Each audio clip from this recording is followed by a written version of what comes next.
Good morning. Welcome to the Lord Selkirk West Kildonan Community Committee for May 28, 2024. My name is City Councillor Vivian Santos, and I'll be the chairperson for today's meeting. I am here with my council colleagues, Councillor Debbie Sharma from the Old Kildonan Ward and Councillor Ross Eady from the Menarski. We also have people from the Winnipeg Public Service, our senior committee clerk, Peter Prinsloo, and our senior planner at the Property Planning and Development Department, Semi Jerez. I want to quickly acknowledge that we are meeting on Treaty 1 territory of the traditional homeland of the Red River Métis that I have the privilege of living on. I also want to acknowledge that our drinking water comes from Shoal Lake Dam number 40 in Treaty number 3, together with our neighbors in Treaty number 5, where our hydroelectricity also comes from. I believe if I have someone can move the minutes from the previous meeting, please. So moved. Okay, all those in favor? Aye. Aye, and that's carried unanimously. I believe there's some extra delegation that have registered after the fact, so if I can have somebody move. Motion to hear the additional delegations. Okay, Peter, if you could read those out loud into the record. Certainly. So those individuals are Pedro Chagas, Chevy Luke, and Brennan Viloria, and they're to be heard on report 7, which is the plan approval at 2519 McPhillips Street. Perfect. Okay, all those in favor? Aye. Okay, that's carried unanimously. Chair, Go ahead. just before we proceed, could you, for the public record, tell those that are in the gallery and watching on live stream that we will be taking a recess at?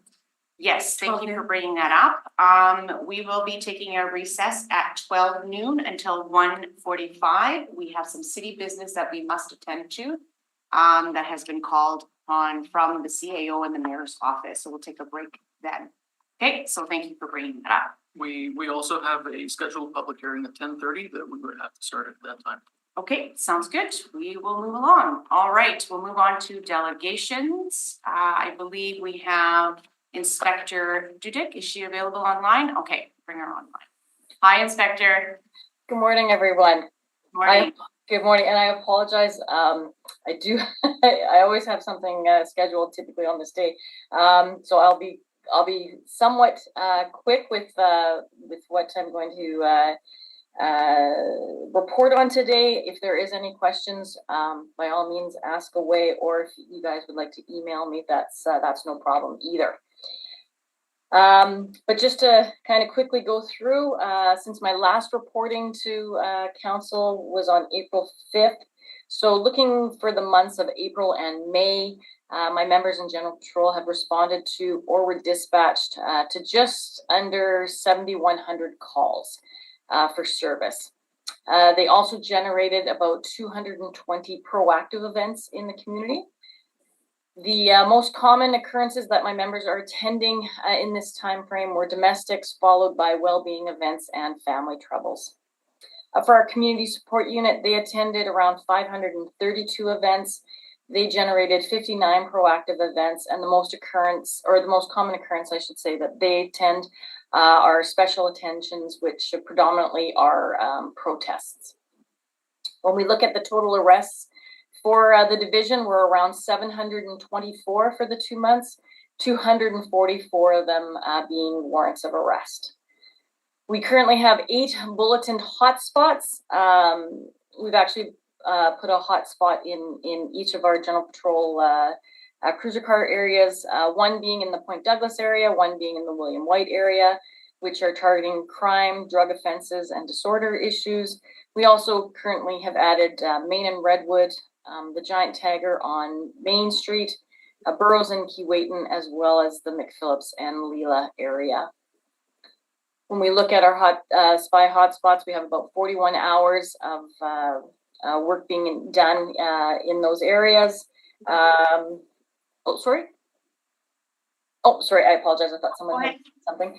For spy subjects, we have about 15 hours where we were interacting with people that are a part of our spy mandate. Community engagements, we had about 29 hours there.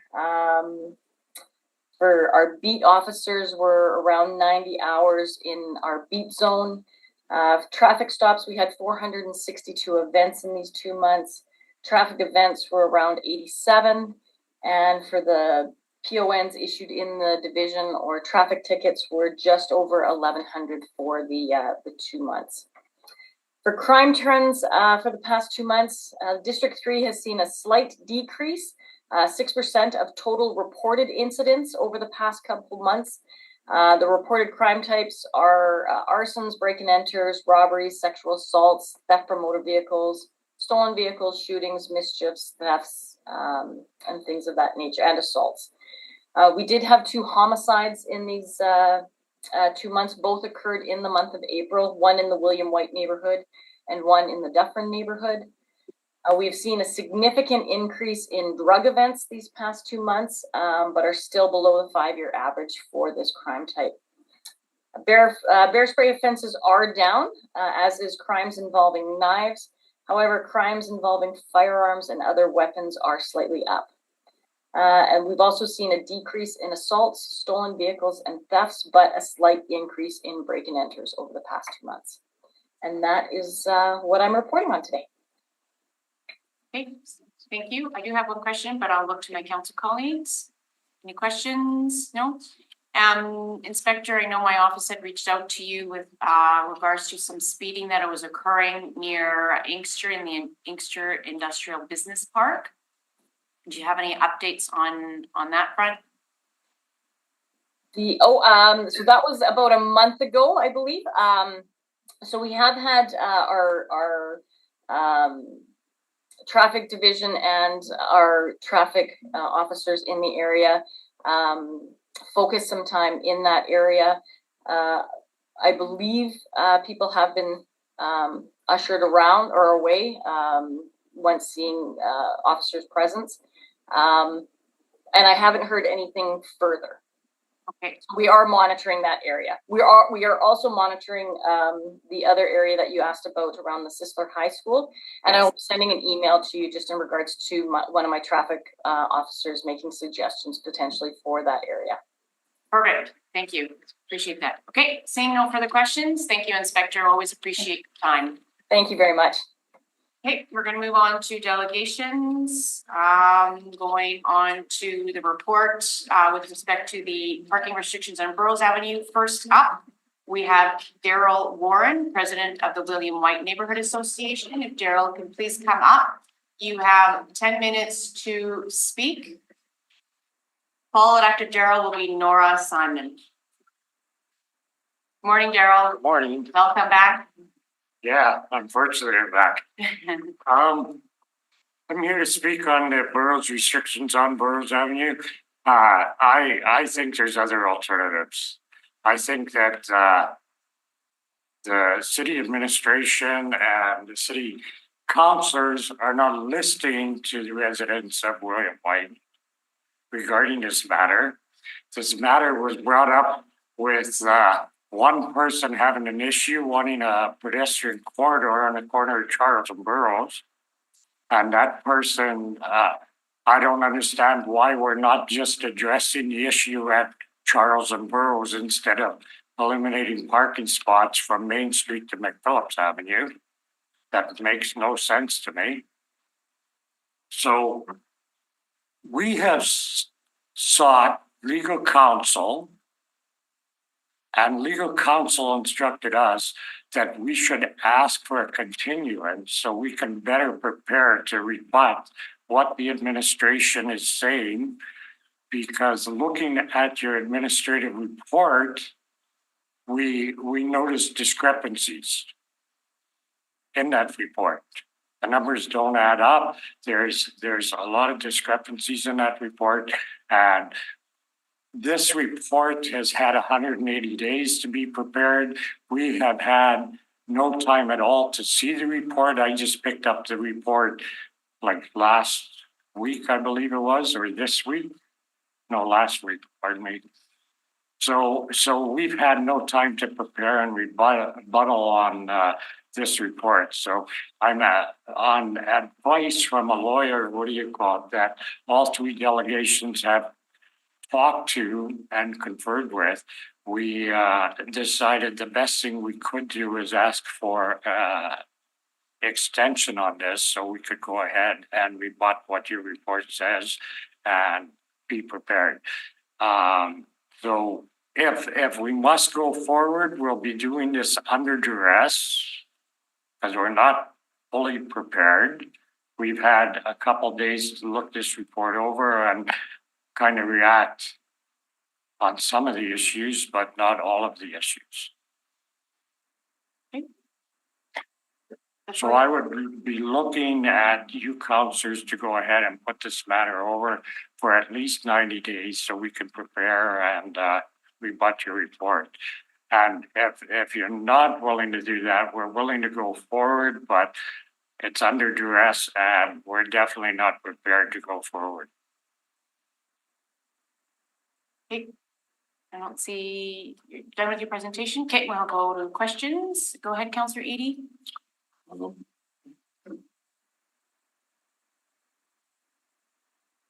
Does the neighborhood have the perception that somehow city councillors make the decision directly about traffic control? I don't think that we expect you to make that decision. I know it'll be an administrative decision, but as councillors, you are elected by the people. And you're here to represent the people of whatever areas in the city you represent. And I think when there's wrong being done, you have to step up as our councillor or as our councillors for the area to go ahead and speak up and say this is not right. This has started out of somebody wanting a pedestrian crosswalk at the corner of Charles and Burroughs. Mr. Warren, you made a statement that the city councillor wasn't listening to anybody. Do you know, did I speak to anybody who talked to me? Have you called me to discuss the matter since the report was tabled, which I was not made aware of until it was published on the agenda?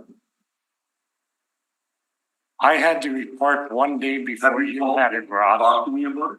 And I've spoke to you at different venues that me and you both appeared at. All right. Anyway, I think you should retract the comment you made. Well, I just feel that my councillor is letting me down and letting the area down. Just make sure your comments are through the chair. Okay, I'm sorry. Okay, I just feel that we as citizens should not have to be running back here for one person complaining about a pedestrian crosswalk. In your report, if you look at your report, it doesn't mention anything about pedestrian incidents in your report. It's about vehicle accidents. Yes, that's great. The issue was a pedestrian crosswalk at Charles Avenue. Why are we not addressing a pedestrian corridor okay. at Charles Avenue? Anyway, the issue, you understand Next the question. issue was brought to 311's attention. There's no lie in that report that 311 had it brought to their attention that somebody was concerned about all the accidents at that intersection causing problems for any potential pedestrians as well as for drivers. And I understand that, Ross. All right, good. But if one person complains, and we have a petition right now with 200 signatures that are saying this is no good for Burroughs Avenue. Okay, we do have You know what, another I'm not question. disagreeing with you. I have a specific question. You know that parking on the street is for public access for everybody? Yes, I understand. It's not assigned to anybody's house. Yes, I understand that, Ross, but I'm very familiar with the area. I've lived in the North End for 63 years now. What do you call it? I'm very familiar with the area. Some people on Burroughs Avenue, for instance, if I must go ahead and answer the council's question, there's some residents, we don't have back lanes in some stretches of Burroughs Avenue. We rely on a front drive. Some of those houses have one vehicle front drive. They rely on the street to park. there's a house on the corner of Andrews and Burrows. They have 2-car parking in their driveway. They have a 4-car family. 2 children are going to the university.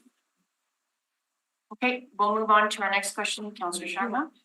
Thank you, Madam Chair. Mr. Warren, thank you for being here.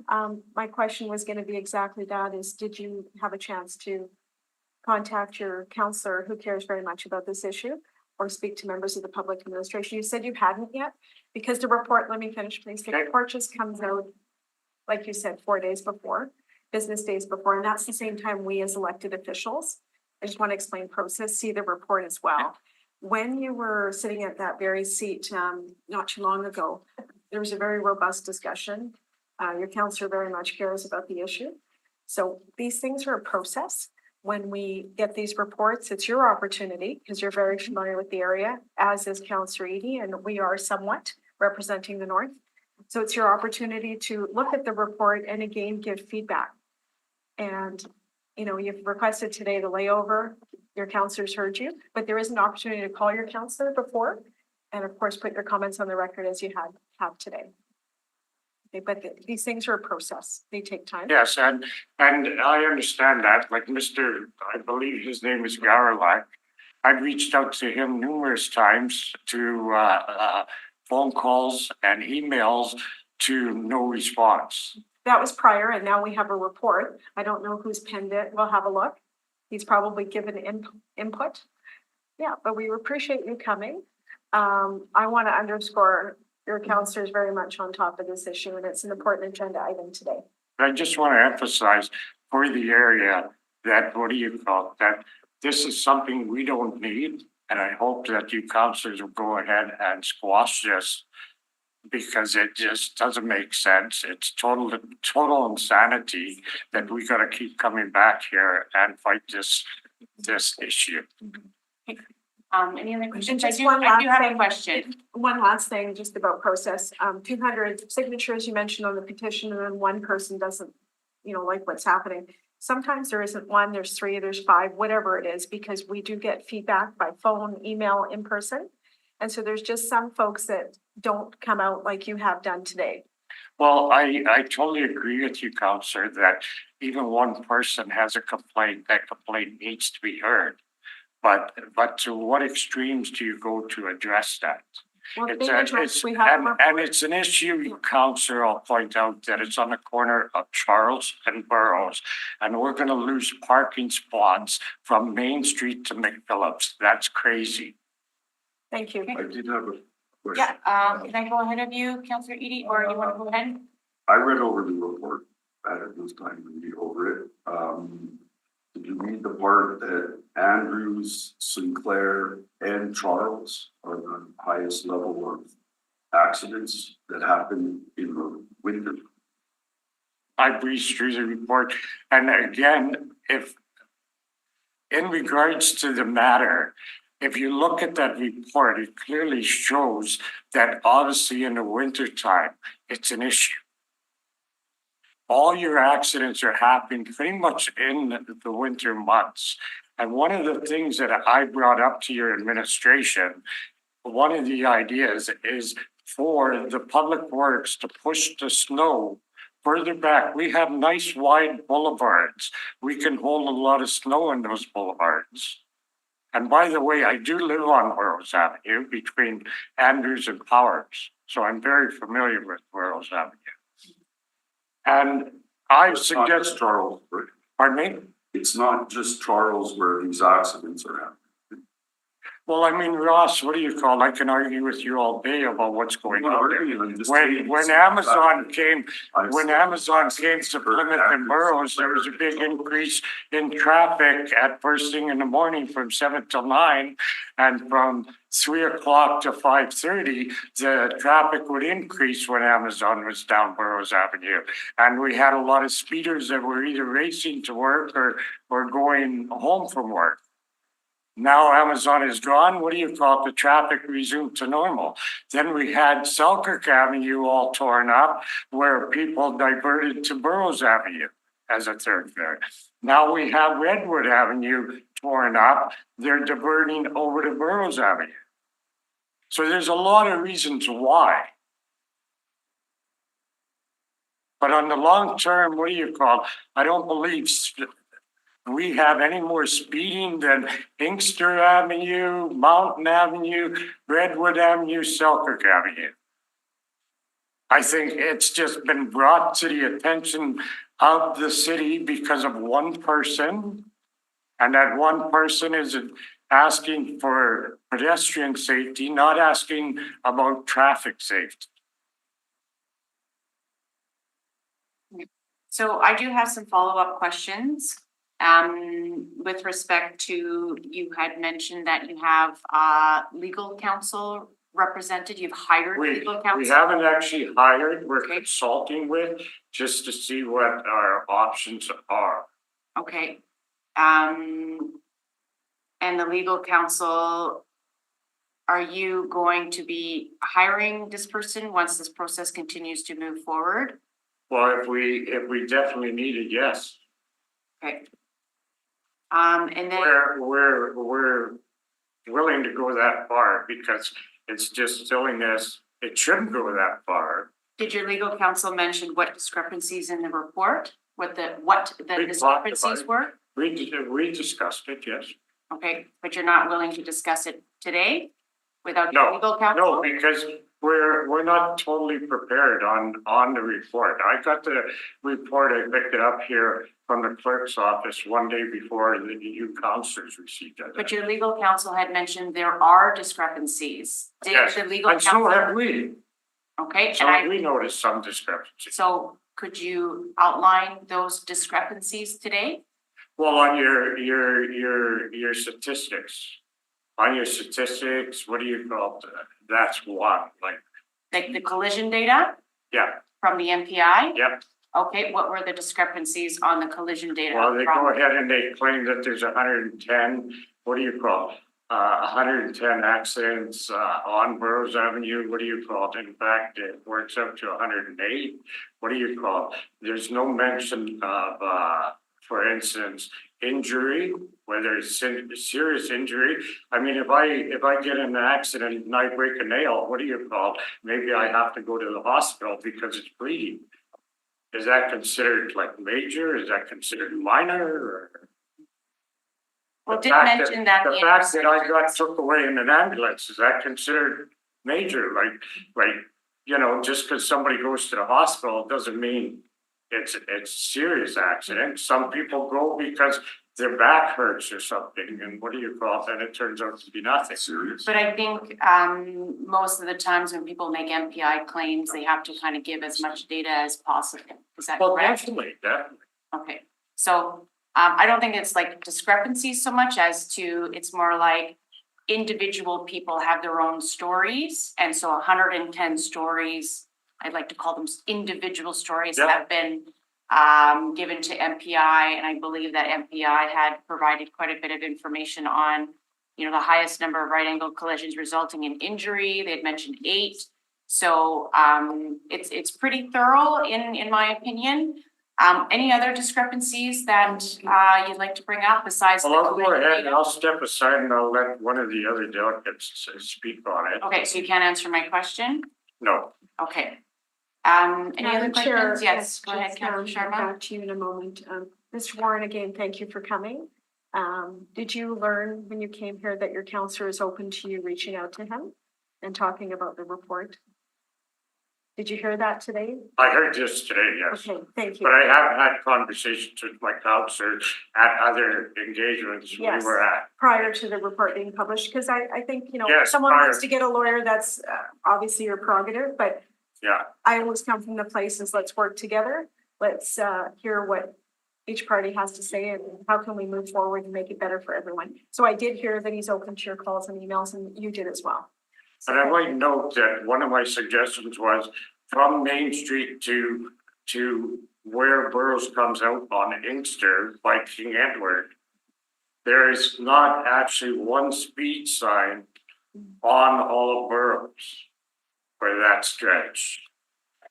One of my suggestions was maybe we need to post a speed if speeding is a problem. And your administration obviously listened because we have signs up posting a 50-kilometer-an-hour speed at all the major intersections on Burroughs Avenue. Mhm. Okay, next. Okay, we'll move. Thank you, Mr. Warren. Appreciate your time. Thank you for your time. Thank you. Okay, we will move on to our next delegation, Ms. Nora Simon. I'm gonna defer to my husband, who he has more. Your husband, Adrian Peters. Yes. Okay, go on. Come on up, Mr. Adrian Peters. Thank you. You have 10 minutes. Good morning. I don't think I'll require 10 minutes. Okay. To flesh out a bit of what Daryl Warren was saying, this report is it's deficient in many ways. And we have barely had it for 180 hours. People that authored this had it for 180 days. We can produce a rebuttal in half that time. And we intend to do so. I'm not prepared to speak today, and on the advice of counsel, I'm asking for an adjournment of this issue. Well, okay. You're asking for a layover, not an adjournment, a layover. Whatever phraseology works best. Just want to make that clear. Okay, any other, that's your presentation? That's my presentation. Okay, any questions for Mr. Peters at this time? Okay, say none. Thank you, Mr. Peters. Thank you. Okay, we'll move on to Nora Simon. Do you want to come and speak? She deferred to me. To defer to you? Okay. Next up is Jeremy Zur. Thank you. Same topic. Same topic, yes. Hi, Jeremy. Morning, Welcome. councilors. Thank you. Yep, you have 10 minutes. So I would also like to, with the other delegations, ask for, I guess, a layover, it's called, so that we can look at the data more fully. But my that and not having that answer yet, I will go forward with the 10 minutes from the report that I did read and some of my response to that. So my thoughts are, my concerns are that in this report, to me, it seems like there has been a lack of investigation or information provided regarding the snow piles being the major factor in these accidents. That in winter, it was in the statistics, it did show that the vast majority of the accidents did happen in winter. And that is what the residents on Burroughs have indicated in the past. My question is that in that data that was provided, was there further investigation into where those accidents happen on the intersections? In my perspective, I would think that looking at the data, one could see if the majority of those accidents in winter were happening on the far side of the median.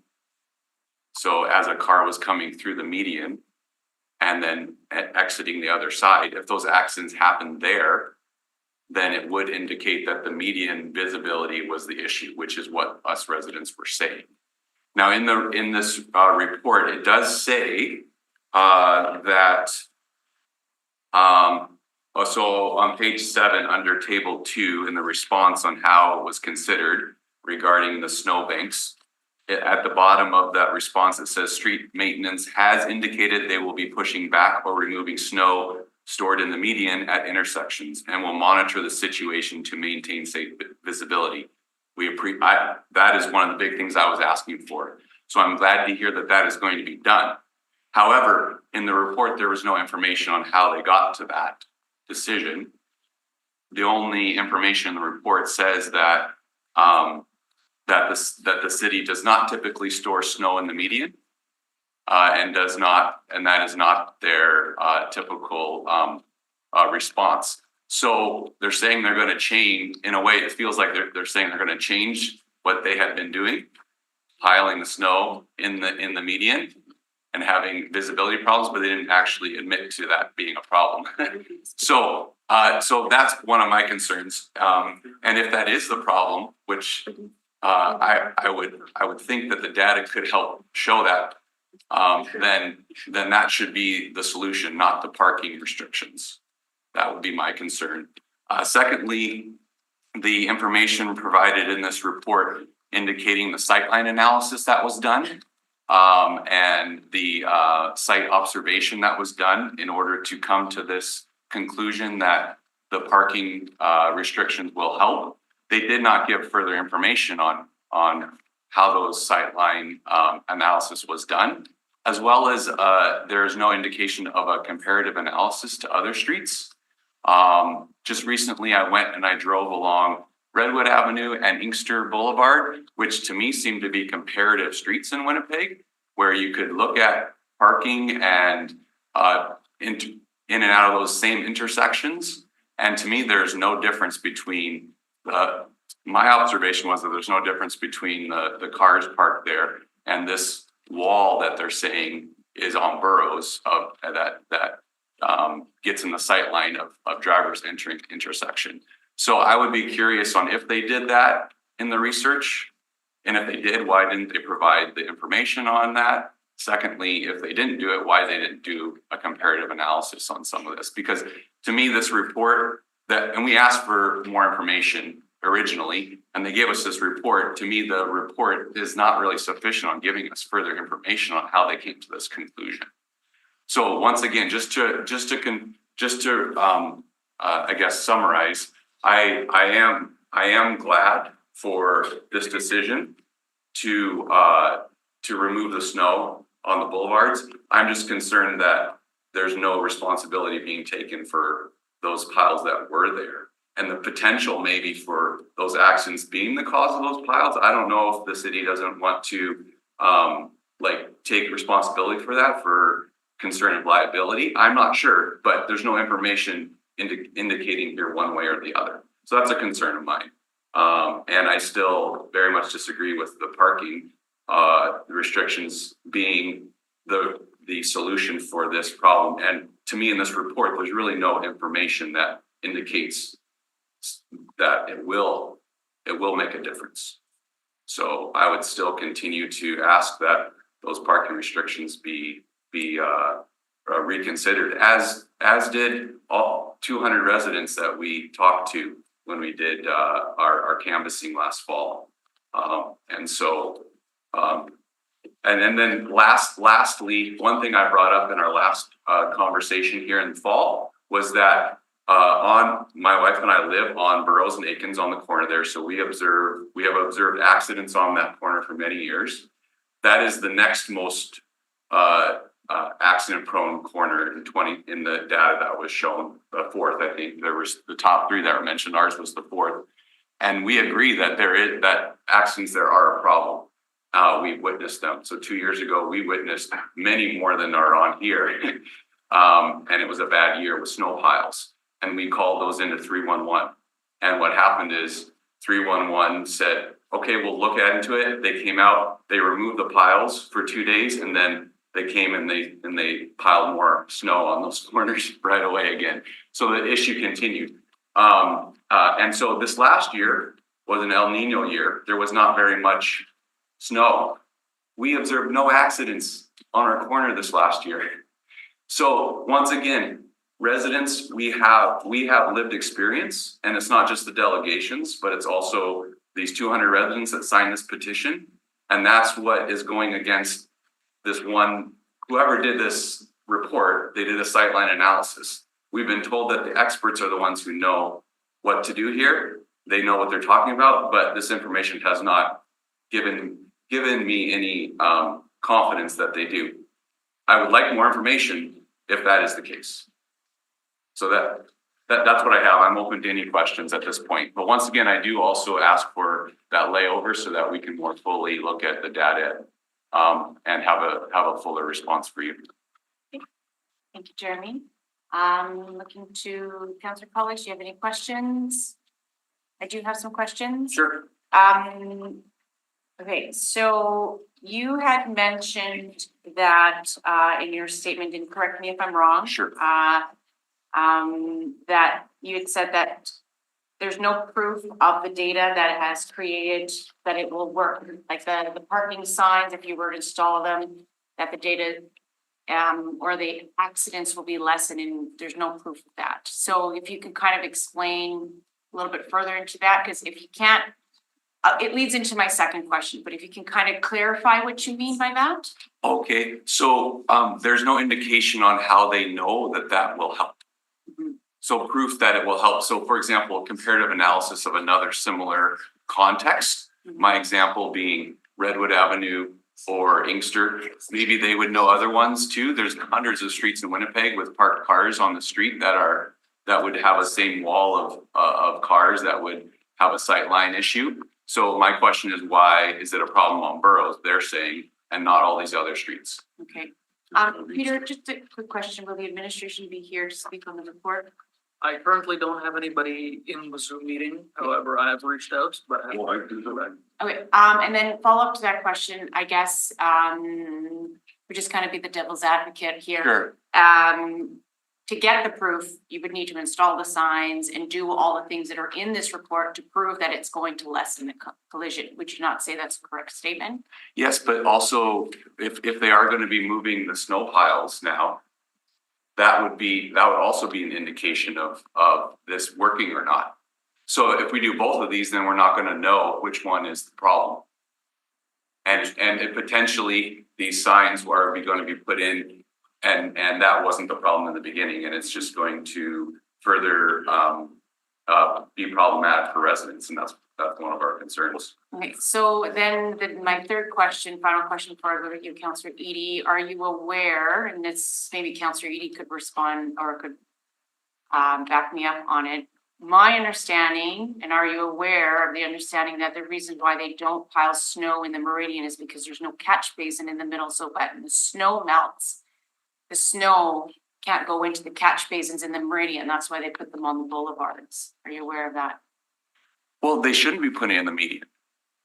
And But that they're mentioning they are going to put them in the median in the report. No, they're moving it. Sorry, if I misspoke, I'm sorry, but in the report, they said that they will be removing the snow, clearing the snow from the median and monitoring the intersections so that the piles are not too high. Mhm. So they said they are going to be working on that issue. That has been the issue. So we would like to see that happen, and then we would like to see the results of that. We believe that those results will. Okay, so I read in page number 10, they do not typically store snow on the median at the intersection. Correct. Page 10? Page 10 at the top, however, they do not typically store snow on the median at the intersection. Okay, that's a different page than mine then. I did see that in here.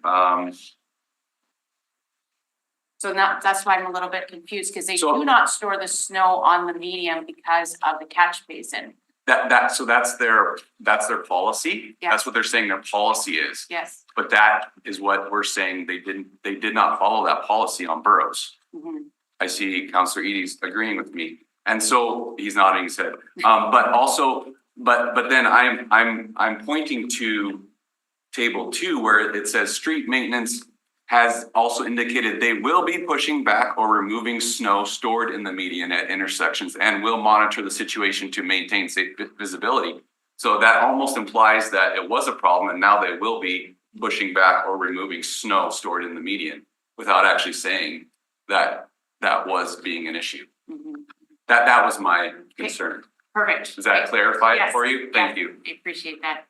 Any other questions? Yes, Councillor Edie, go ahead. Would you say Inkster would be a good comparable, right? I think so. I mean, there might be some factors there that I'm missing, but I, Streets cross, right, Charles? Yeah. This is, yeah, and they have a median in the middle as well. Yeah. I think it could be. What do you think? Just, I think it's a good comparable. Yeah. And so there, I drove down there just earlier this week and seemed like a good comparable. The median's wider.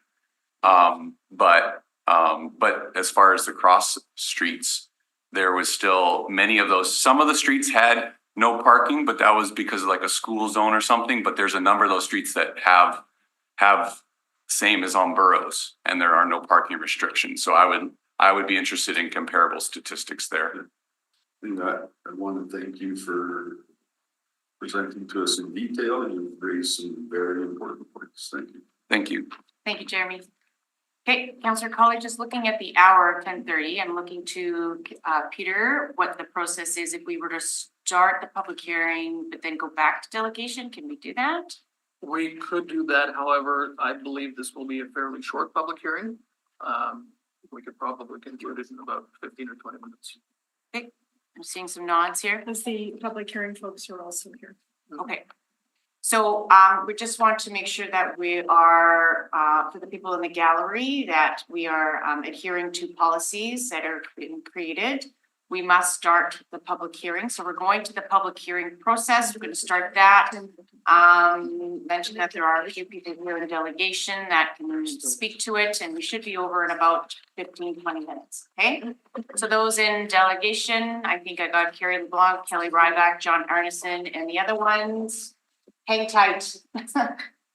Okay, so do I need to read it into, oh, Yes, so okay. All right, we're gonna move into the public hearing process for the Lawrence Selkirk West Kildonan Community Committee dated May 28, 2024. Myself, Councillor Vivian Santos, is the chairperson for the said meeting. Together with Councillor Debbie Sharma from the Old Kildonan Ward and Councillor Edie from the Minarski Ward. We also have members from the public service here, Senior Committee Clerk Peter Prinsloo, and our planner from Property Planning and Development, Ms. Semi Jerez. Also want to quickly acknowledge that we are meeting on Treaty 1 territory, the traditional homeland of the Red River Métis that I have the privilege of living on. Our drinking water comes from Shoal Lake number 40 in Treaty number 3, together with our neighbors in Treaty number 5, where our hydroelectricity comes from. I'll turn it over to the clerk to introduce the hearing. thank you, Madam Chairperson. In accordance with the City of Winnipeg Charter and the Development Procedures Bylaw, the process the committee will follow is the applicant will be heard first, followed by those in support of the application. Next, those registered in opposition are heard, followed by those registered for information. Finally, the applicant may return to speak in rebuttal to comments made. However, no new information is permitted. Please note that when your name is called, it is your opportunity to speak. However, you are not obligated to do so. For a more in-depth overview of the public hearing process and other information pertaining to what happens before, during, and after a public hearing, please consult the public hearing process brochure, which is available on the City Clerk's Department website. Please note that all public hearings are recorded and will be part of the public record. If you have any questions after the hearings have concluded, please contact the City Clerk's Department. Item 1 is a zoning agreement amendment at 2055 McPhillips Street under file ZAA 5 of 2024. Please note additional communications were received in support of this matter, which has been distributed to all members of the committee. At this time, I'll hand it over to the planning department to give us an overview. Thank you. This is an application to repeal zoning agreement under DAZ 208 of 1974 to allow permitted uses under the C2 Commercial Community District with some exceptions. The site is located on the east side of McPhillips Street at the southeast corner of the intersection with Jefferson Avenue in the Garden City neighborhood of the Old Kildonan Ward. The lot area is approximately 14,000 square feet, and it's currently occupied by a two-story multi-tenant commercial office building with an accessory parking area behind the building at the rear of the site and a cell phone tower at the northeast corner of the building, behind the building, between the building and the parking area, pardon me. Site access is taken from an approach on Jefferson Avenue and from the flanking public lane south of the site. The property is sited along the McPhillips Street Regional Mixed Use Corridor under the Complete Communities Direction Strategy and is zoned C2 Commercial Community. So the applicant is requesting to discharge the zoning agreement to allow for a broader range of commercial uses within the existing building. In 1974, the site was rezoned to C2 subject to a zoning agreement restricting certain uses on the property, restricting signage and requiring plan approval to the Lord Selkirk West Kildonan Community Committee. The uses restricted are quite, it's very limited what can be done on the site. So it's restricted to music lessons, an electronics repair store, a printing store, and office uses. Currently, the building has dental practice, chiropractor, a cannabis store, accounting firm, a logistics company, and some other office uses. These caveats seem to have been overlooked in the past, as a lot of the businesses that are in the building operating with occupancy permits obviously don't fall under the uses permitted under that caveat. We understand that our permit technicians are now better trained to review the zoning agreements and ensure that these don't fall through the cracks. And I know that we're starting to see more zoning agreement amendments in general. The applicant applied for an occupancy permit for a new tenant, and the restrictions under the zoning agreement were noted at that time. So no changes are actually proposed to the site or the building. They'd just like to permit a broader range of uses as mentioned. Given that the property fronts onto the McPhillip Street arterial route, which is also, as mentioned, it's designated a regional mixed-use corridor, most of the permitted uses in the C2 zoning district are suitable and supportable in this location. We have recommended some limits. The corridor is characterized by a mix of commercial zoning districts, including C2 commercial community and C3 commercial corridor, and within immediate proximity of the site. And we also note that less than 300 meters north of the site is the C4 commercial regional mixed-use center with some more intensive uses. We recommend replacing the current zoning agreement with a new one, updating the community committee plan approval condition so it's a bit more comprehensive in line with our standard condition that we use these days, as well as a condition restricting a number of higher intensity uses that are permitted in the C2 district and not necessarily compatible with the surrounding residential neighborhood, and which also may prevent transition to a higher intensity mixed use corridor in line with our policies. In addition to these two conditions, we've recommended adding a condition requiring that the setback to parking on the subject site be a minimum of 50 feet from the west property line, which is McPhillip Street, consistent with what the existing site conditions are. The intent of this is to align better with our complete communities policies related to providing a comfortable pedestrian environment and attractive public realm on corridors, and also to ensure that commercial uses are emphasized and interact directly with the street while placing vehicles out of sight at the rear of the property. In summary, we recommend approval because the proposal would allow additional commercial uses along McPhillip Street within this policy area, which is consistent with complete communities policies and objectives. And because replacing the zoning agreement would enable the property to develop in alignment with the established C2 zoning, in a way that would complement, with the conditions in a way that would complement the surrounding uses. I'd like to note quickly that some of the restricted uses, we reviewed them with the applicants, and they had a couple of concerns, which we had some discussion about. Specifically, one of the uses that we recommended restricting was landscaping or garden supplies. However, the existing cannabis business sells growing supplies, and their occupancy permit states that it's a landscape and garden supply and retail use. So the occupancy definitions are different from zoning definitions, but to keep it straightforward and looking at the potential impact, we concur that we'd be comfortable with removing that, with striking that condition. And the other one was with regard to the signs. We didn't realize that there is currently a digital sign on the side of the building. It's not a large sign, and it's just a black and white with changing text. It's nothing elaborate, but we'd be comfortable removing the digital portion from the condition as well, if the committee is comfortable with that. Question, what happens when the digital sign they wish to upgrade it? Is there any city process to go through, or? They would have to apply for a sign permit, and it would come for plan approval as well. Is that in here or just something that's part of our processes? Well, as a part of the process, they do have to apply for a permit, and then signage is included in the plan approval condition as well. As I imagine they would update it in the future sometime. Right. Could you limit the size of the? We could, I mean, looking at the signage on site, it's a multi-tenant building, so there are a number of signs on the side of the building. If they wanted to expand the size or increase it, there would be a limit on how much Then signage there's could a be process. on the site without applying for a variance. Okay, any other questions?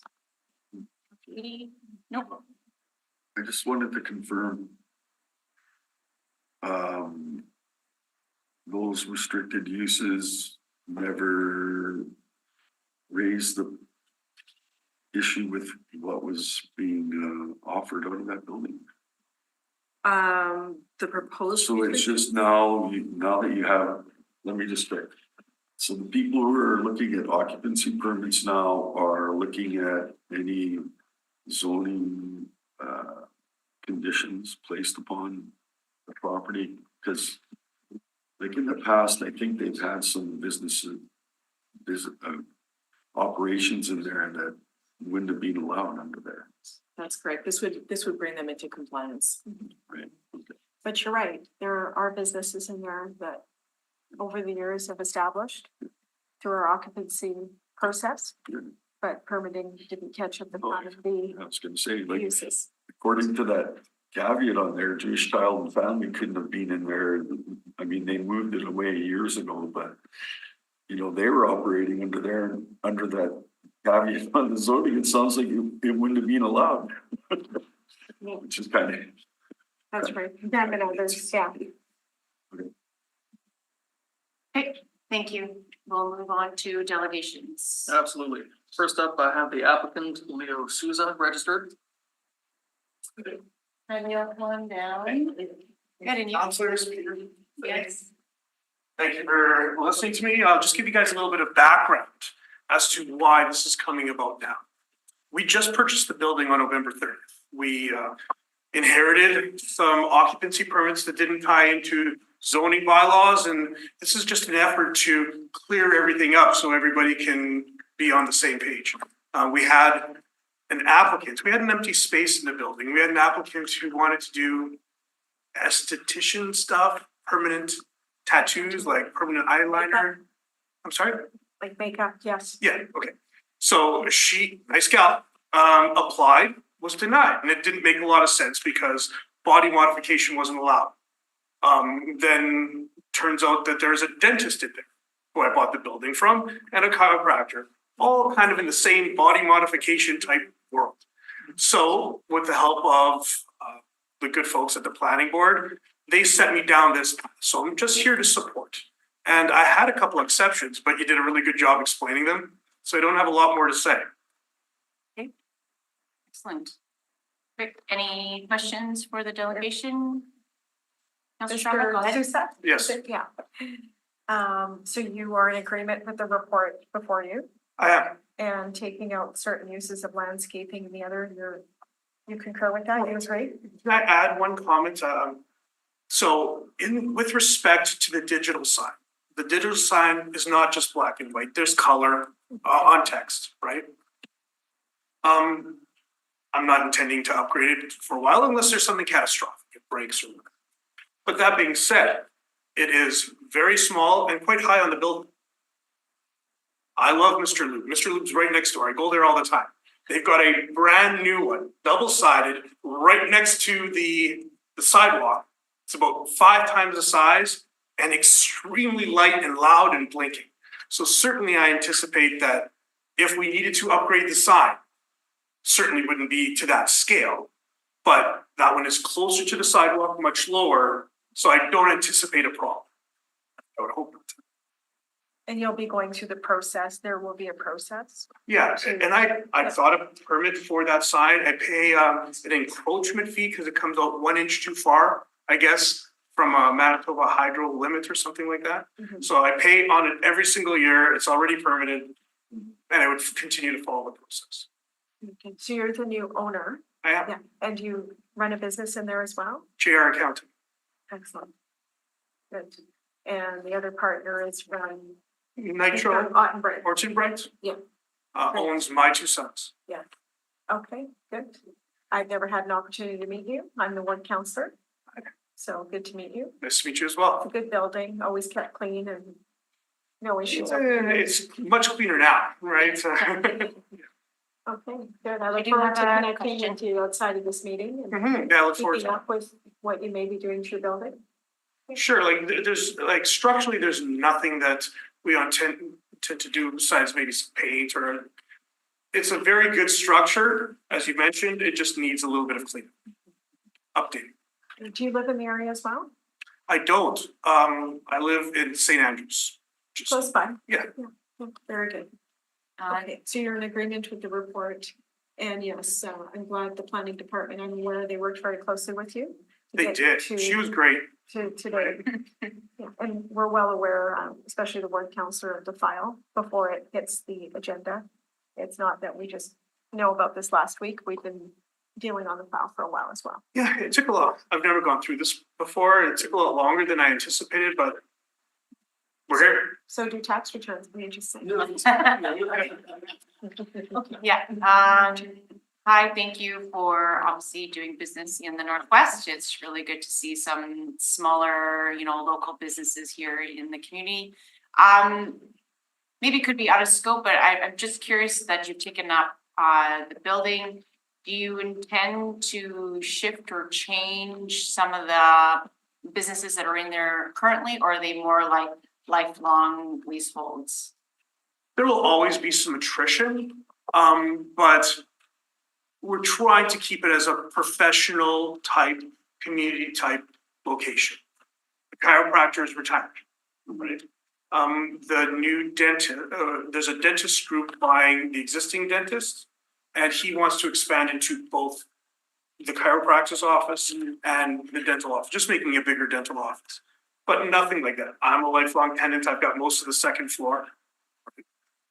Nitro's been there for a long time, kind of a staple in the community, and he's gonna be there for a while. And with the chiropractors and some the dentists and some logistics people upstairs, there's not a lot of opportunity to expand and grow. Except we'd like to get that esthetician in there to do that permanent makeup. Yeah, okay, perfect, thank you. Go ahead, Councilor Sherman. The store, that Mr. Ottenbright has, the name of it again? My two sons. My two sons, yes. And it is selling cannabis, is it? Yeah, they've got a cannabis Right. license. And I think it's a tasteful name. I personally hope that stays. We don't need screaming, cannabis store. I think it's worked over the years and I'll ask them the same question, so. It's a very respectful way to exist in the community, I believe. And so I'm just gonna ask him if there's any plans to change that. Later when it comes up. Okay, sure. But how do you feel about that?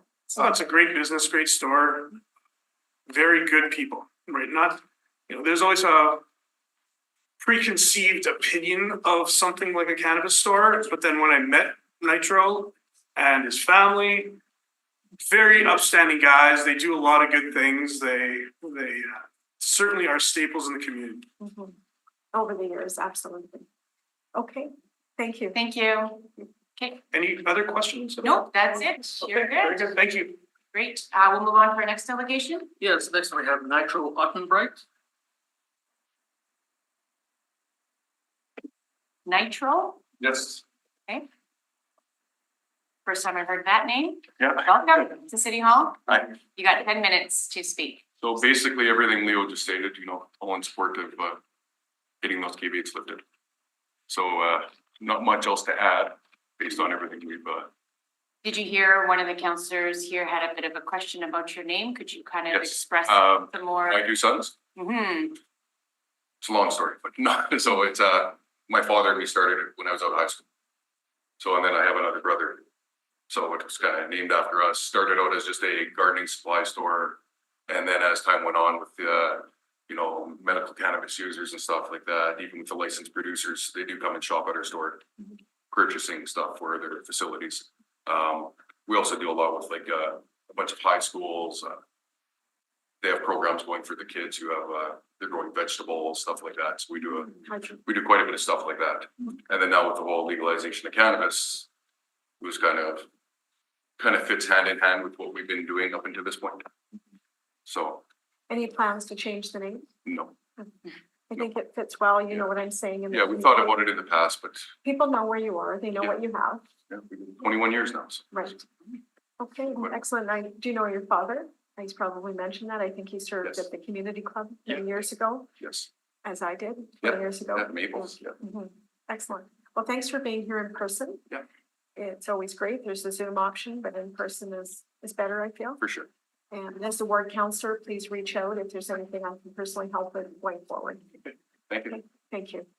Any other questions, Councillor Edie? No, no other questions. It's great. Thank you, guys. Thank you, Nigel. I like saying that name. Thanks. So I don't have anybody else registered, so I'll just check with the gallery if there's anybody here who wishes to speak in support of this application. Seeing none, anybody in opposition? Seeing none, anybody for information? Also seeing none. Okay, we'll have questions for the administration if there are any. I don't see any. We can move into motions then. Councillor Sharma, since it's in your ward. Want to go to page 5. I'll move that the report of the Winnipeg Public Service be taken as read. All those in favor? Aye. That's carried unanimously. I'll move that the report of public representations be concluded. All those in favor? Aye. And that's carried unanimously. I'll move that the recommendation of the Winnipeg Public Service be concluded and forwarded to the Standing Policy Committee on Property and Development. or Is on- this where we have to make the slight amendment? Just want to bring that up. Oh, yes, we do have some amendments. Yeah, so Madam Planner? I believe the amendments would be to delete recommendation 1AI in its entirety. Mhm. And then in recommendation 1A XII, delete the word digital, comma. And the first recommendation that we're deleting is the landscape. Can you read out that text, please? Landscape or garden supplies. So that will be as amended and therefore will go to the Standing Policy Committee on Property and Development. Okay, all those in favor as amended? My And that's carried unanimously. supporting reasons, Yes, go ahead. Madam Chair, the existing zoning agreement on this land is from 1980 as part of a rezoning to C2. At that time, McPhillip Street was a very different character, as we can all imagine, and the proposed amendments more reflect the current character of the area. And this zoning agreement allows this land to be used in a way that aligns with the C2 zoning and with the location on this mixed-use corridor. So I'm pleased to move the report today. Awesome. And then can you close the public hearing? I already called the question.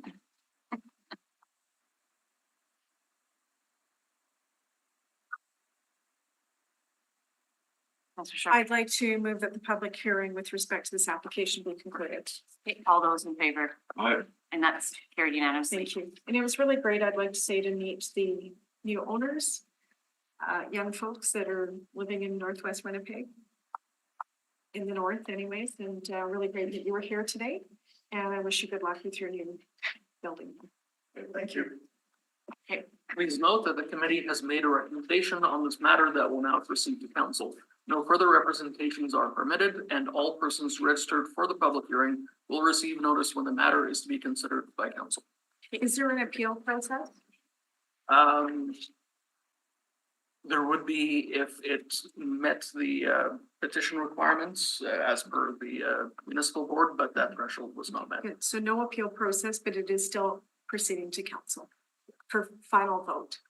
Okay, thank you. Okay, thank you. Okay, that closes our hearing part and we will now move on to back to our delegations. Thank you to the gallery for your patience.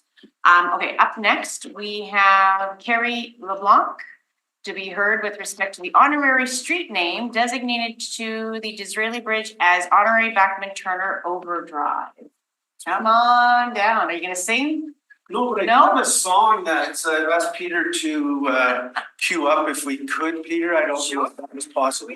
Oh, tech guy. Are we able to do that? Thank you. It's up Part to of his delegation? it's up to the committee. Okay, do we want to hear the new song? I think it's a new song, right? Yes, it's a new song. Madam Chair, I thought maybe the opportunity to read the motion was in order. I don't know. So we'll go to the whole presentation first. Okay, so what we'll do is we'll go through your presentation and it can be Okay. part of your presentation. You know, I'm here as color, I guess, and to bring a little history and background to the whole project. I want to thank the committee for taking the time to hear this.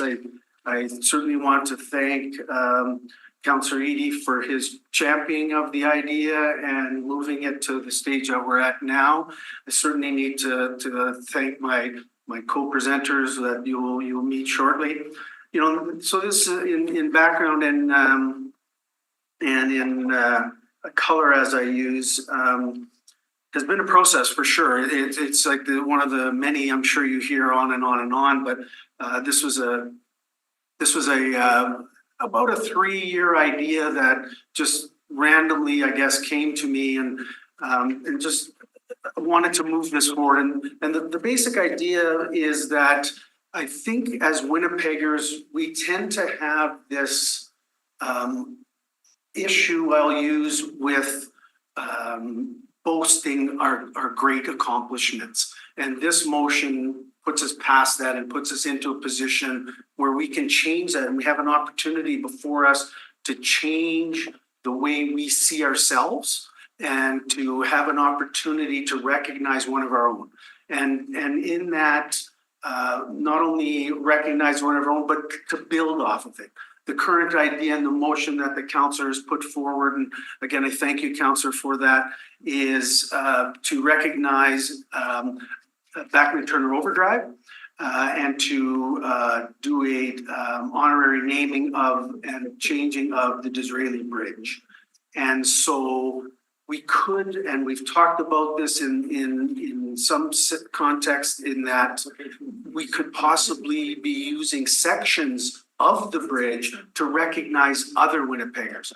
I speak primarily in the music industry. I've spent 40 years working in the music industry, and I feel we have not done enough to recognize international artists like Backman Turner Overdrive.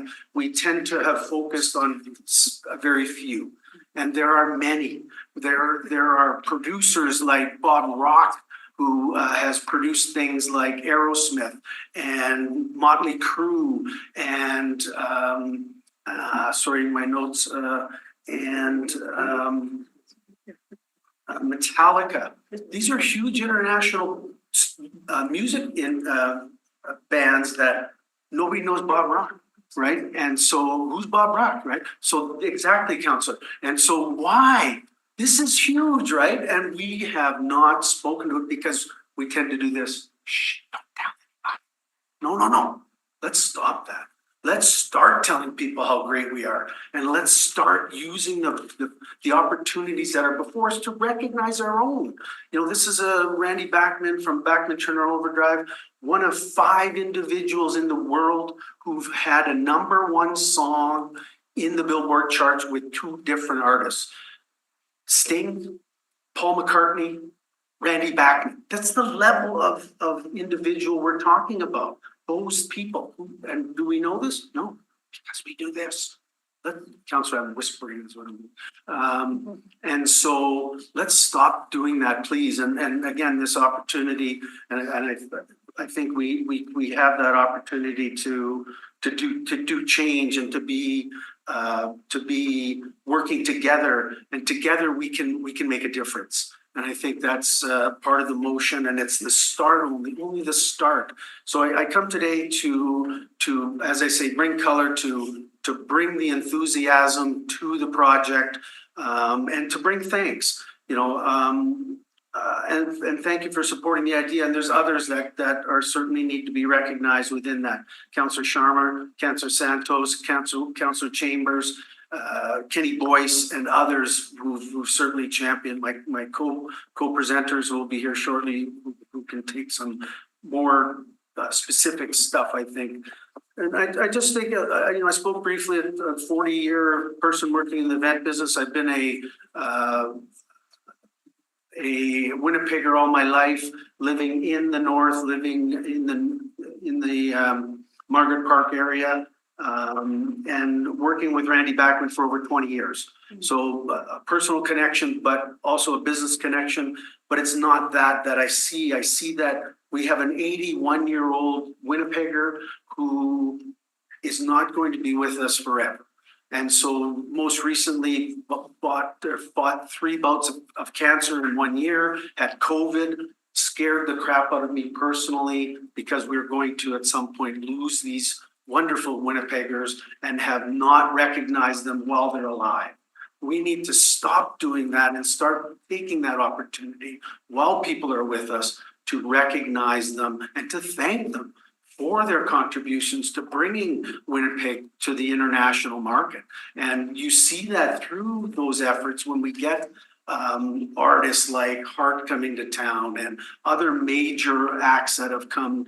You know, Neil Young is another individual who has not been recognized, in my opinion, well enough.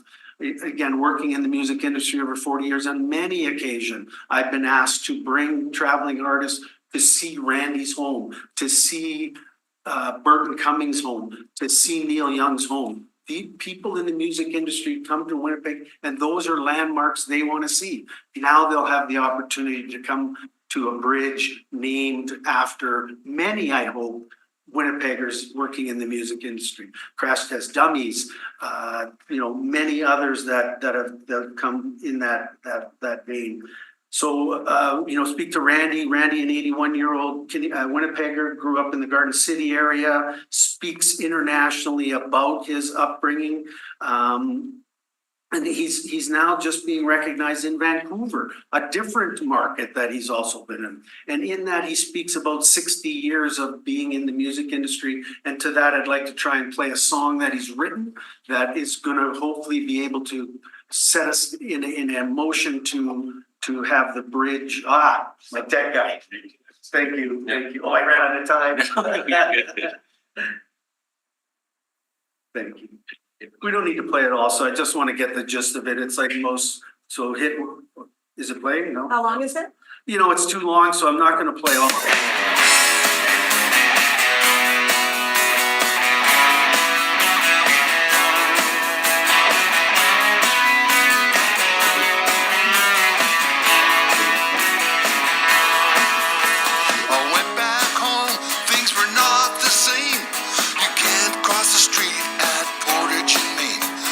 Crossroads where the winds would blow was Canada's home of rock and roll. Me and Burton, Turner and Neil, the Guess Who overdrive in Buffalo Springfield. Teenage dreams of rock and roll. We never thought we'd get this old. 60 years ago.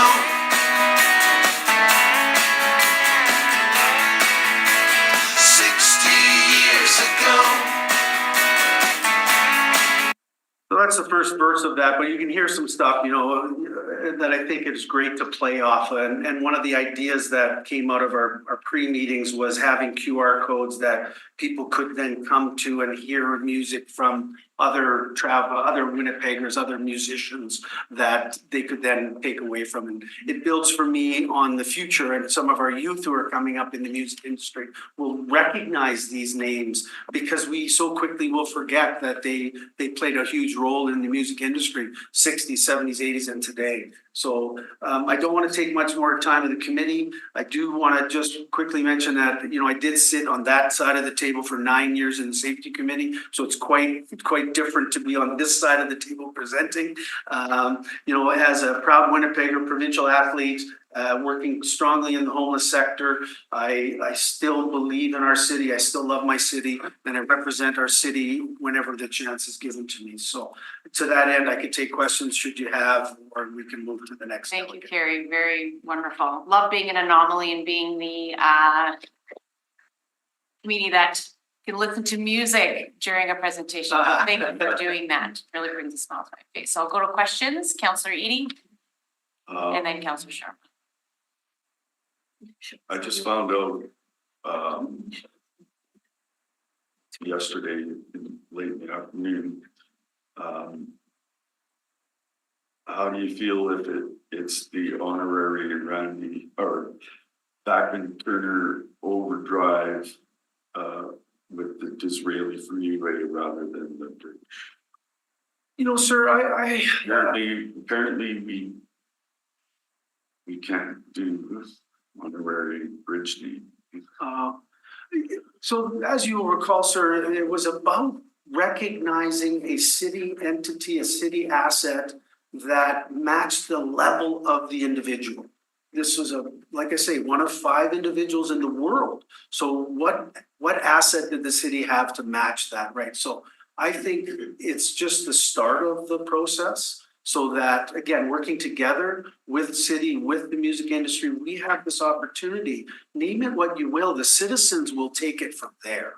And I welcome them to challenge us to possibly at some point make it a permanent name, right? And so that would be left to be determined. So, sir, I have no issue with whatever is decided by council or wherever the next step goes. Thanks. Councillor Sharma? Carrie, thanks for being here today. You're so passionate about recognizing one of our own. Randy Backman, who's no stranger to any of us in the city, especially in North Winnipeg. He's a very proud Winnipegger. And he's world renowned, as you've said.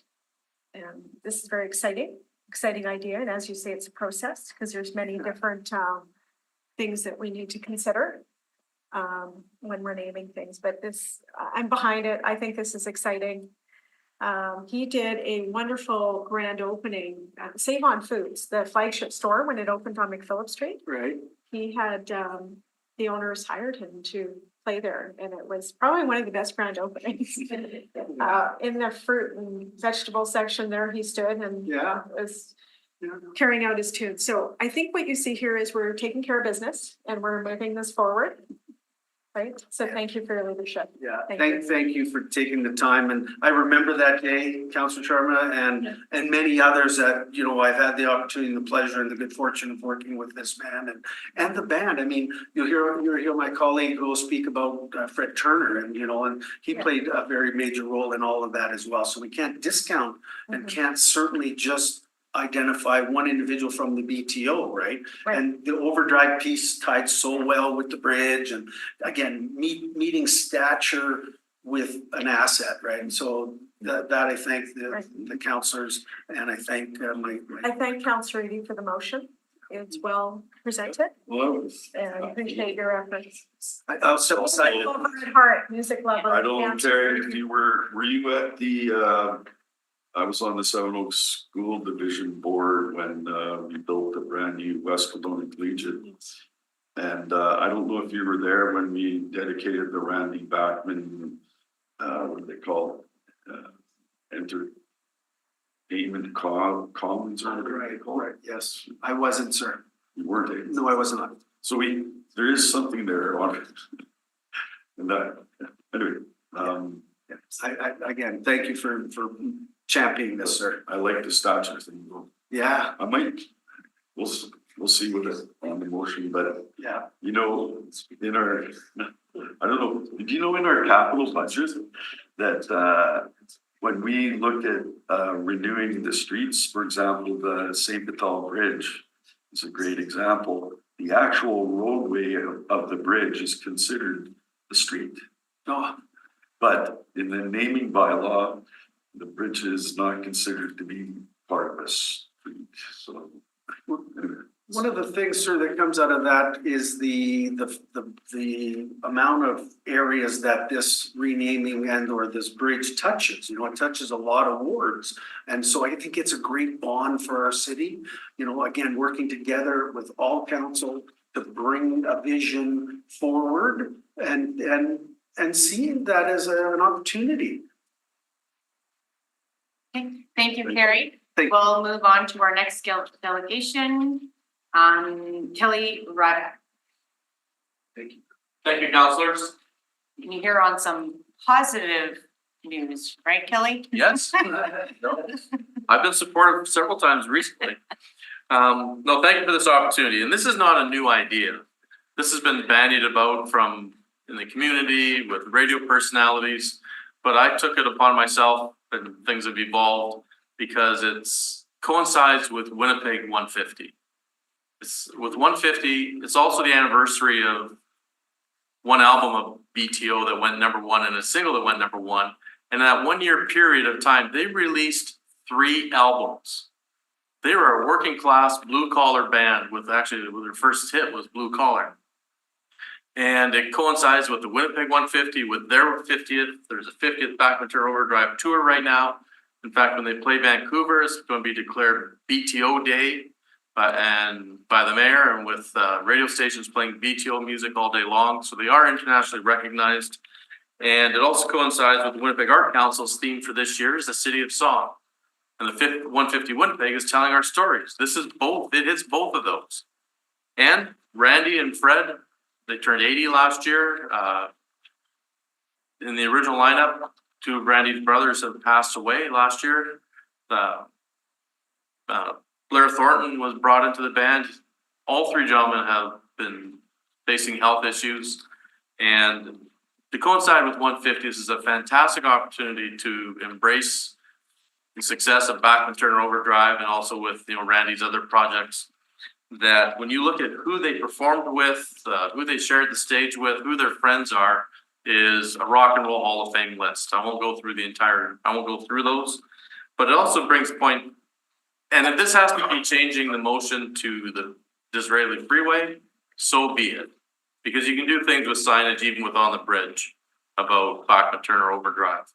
But it brings to mind, you can't, Liverpool, the famous crosswalk and the clubs that the Beatles played, and they just unveiled a plaque on George Harrison's childhood home. Asbury Park with Bruce Springsteen. Aretha Franklin has a street in Detroit. Elvis Presley Boulevard in Graceland. Dallas has a Stevie Ray Vaughan statue. These are things that just not only do people go visit, but passing by as a citizen, you remember it. And I can't go a month without a friend on going on Route 66, posting or sharing a picture of them standing with the Troubadour, standing on a corner in Winslow, Arizona, and oh my Lord, there's a girl in a flatbed Ford, right? Like these are things that between the Disraeli Freeway or the Disraeli Bridge and the pedestrian bridge, we can create something exciting. And you know what? Right now, Winnipeg's in a sad spot. This is something that can help uplift the city and have fun with and bring international recognition to it. It was on CJOB this morning. It was a story last week when the motion hit the agenda. And I could see this being covered by Rolling Stone magazine, Entertainment Tonight, TMZ, and various other publications that we have to look at, bring together the fellow gearheads. I brought along my 4 albums and 2 45s and John Anderson's book that was sold out, that this band and individuals are featured prominently in the book, The Heart of Gold. I was involved with the honorary street naming for Wayne Walker. It's a beautiful thing for the local community. He was a rock and roll local legend. Next week, we're honoring Ray St. Germain with another honorary street naming. This is so important because Ray is in fast declining health. But when he heard that this motion went through last year, we had to cancel it because he got COVID and it really kicked him in the head. This is the one thing that he's really looked forward to in the last 6 months. Look at the Back Ventura. Randy and Fred were depicted in an episode of The Simpsons, and they went down and did their voice work, and he said, we were treated like rock stars. It was like one of their highlights, that they've been recognized in so many halls of fame, songwriters, guitarists, and having 1 million+ airplays on the radio. I look forward to when I travel the interstates. I know that on radio, I'm going to hear a song by the Guess Who, I'm going to hear a song by Rush, and I'm going to hear a song from Back Ventura Overdrive, guaranteed. Went to Clear Lake, Iowa last March of 2023, and it's a historic landmark, the Surf Ballroom, and featured in the foyer is a autographed picture of Randy Bachman. And when you get to visit the green room where all the artists hang out before and after they perform, it's very prominent Randy Bachman and Back Ventura Overdrive signatures. And added to my collection, I have a Fred Turner autographed bass ukulele. And when he signed it, I said, thanks a lot, Fred. It just tripled in value, right? But we need to embrace it. We need to hope that it can be something that we can smile about, brag about, more city pride, and maybe it'll inspire some young kids because the music is timeless. It was Kyle Connor's goal song, Taking Care of Business. And that song has been featured in soundtracks and it is going to live on. Randy once boasted the world's largest Gretsch guitar collection. Several of his guitars are on for auction right now at Julian's Auctions, which is a world-renowned celebrity auction house. And his Les Paul guitar that he wrote and performed, American Woman, has a bid of $200,000. And several guitars are in the $10,000, $15,000, $20,000 range. The guy's guitar collection was absolutely crazy. And he's opening Bachman Turner Overdrive. They're about to sell out Clear Lake, Iowa in the Surf Ballroom. They're opening for Heart at Canada Life Center in November. And I think at one time Heart may have opened for them. But again, these are international, like world renowned. And as Carrie said, we need to honor them, and it'd be great that we can honor them while they're alive. And it's not just limited to the musicians or the sports celebrities. There's more that we can do, but let's start with this, and this can be big. And again, it doesn't matter if it's the freeway or the bridge. This bridge at St. Town, which is now the Queen Elizabeth Bridge, that used to be called the Bridge of the Old Forts. So there's some things we can address in the future, but for now, let's get the honorary. Let it coincide with Winnipeg 150, and let's honor these men and while they're alive. It's important. Thank you very much. Thank you. Okay. Great presentation. Any other questions? Thank you, Kelly. You're also so very passionate, and you're right. These things do elevate everyone in our community when we honor one of our own. So Okay. thanks very much. Appreciate that. I know the next delegate is John Anderson, not really prepared to speak, but he did want to say something, and if you have any questions for him. John Anderson is a rocker in his own right. He shared the stage with Led Zeppelin on a bill. And Ides of March and Iron Butterfly. Iron Butterfly, right on. Okay, like he opened Man Pop 70. Well, I want to hear this story. story. Oh, yeah. But his book, Heart of Gold. But he is the quintessential rock historian for not only Winnipeg artists, he's done other artists. And again, if you have questions for John or want to hear from him, he's the next delegate. Any more questions for me? And Kelly, you've linked with Carrie LeBlanc, who's put in a lot of work on this. We have been together on this. We met last July, but my involvement with the counselors go back about 18 months on this, because I wanted to first hit Randy and Fred's 80th birthday. We missed that, but now let's do it with Winnipeg 150. And to think that they did 3 albums in 1 year with charting hits, and not just charting in Canada. Several of their songs, particularly You Ain't Seen Nothing Yet and Take Care of Business, charted in multiple countries and hit #1. That is huge. And on KTEL compilations too. Thank you, Kelly. Okay, thank you very much. Up next. Madam Chair, we're gonna recess Oh, at we're gonna recess. 11:45, right? Just to, At 11:45? yes, so we have time Yeah, to. we can keep moving. That will be quick. Okay, John, if you wanted to come and speak and present, absolutely, we'd love to hear a quick story. Just a quick story. Did you know? I want to hear. Let's hear it. Thank you. In your younger days when you had longer hair. Yes, I did. Long hair and a waistline. I just want to acknowledge that Simi Zandu is one of my former students. Oh, very nice. She was Semi bragging was about one of that her to me former earlier students. today. Semi was. I just wanted to echo, I don't want to go over everything they said about BTO, but to me, this is certainly starting with the Wayne Walker honoring the street with him, and then with the Bachman Turner Overdrive. I think it's the start of us coming to terms with and coming to recognize the history that we have here in Manitoba. And I gave you a written submission, which I won't go over, but I do want to mention that Lenny Breau is world renowned as the greatest jazz guitar player who ever lived. You know, right? He got to start right here in Winnipeg. And Bob Nolan, who was born on Lansdowne Avenue, 2 of his songs. One of them is Tumbling Tumbleweeds, the other is Cool Water, are acknowledged by the Smithsonian Institute as 2 of the greatest cowboy songs of all time.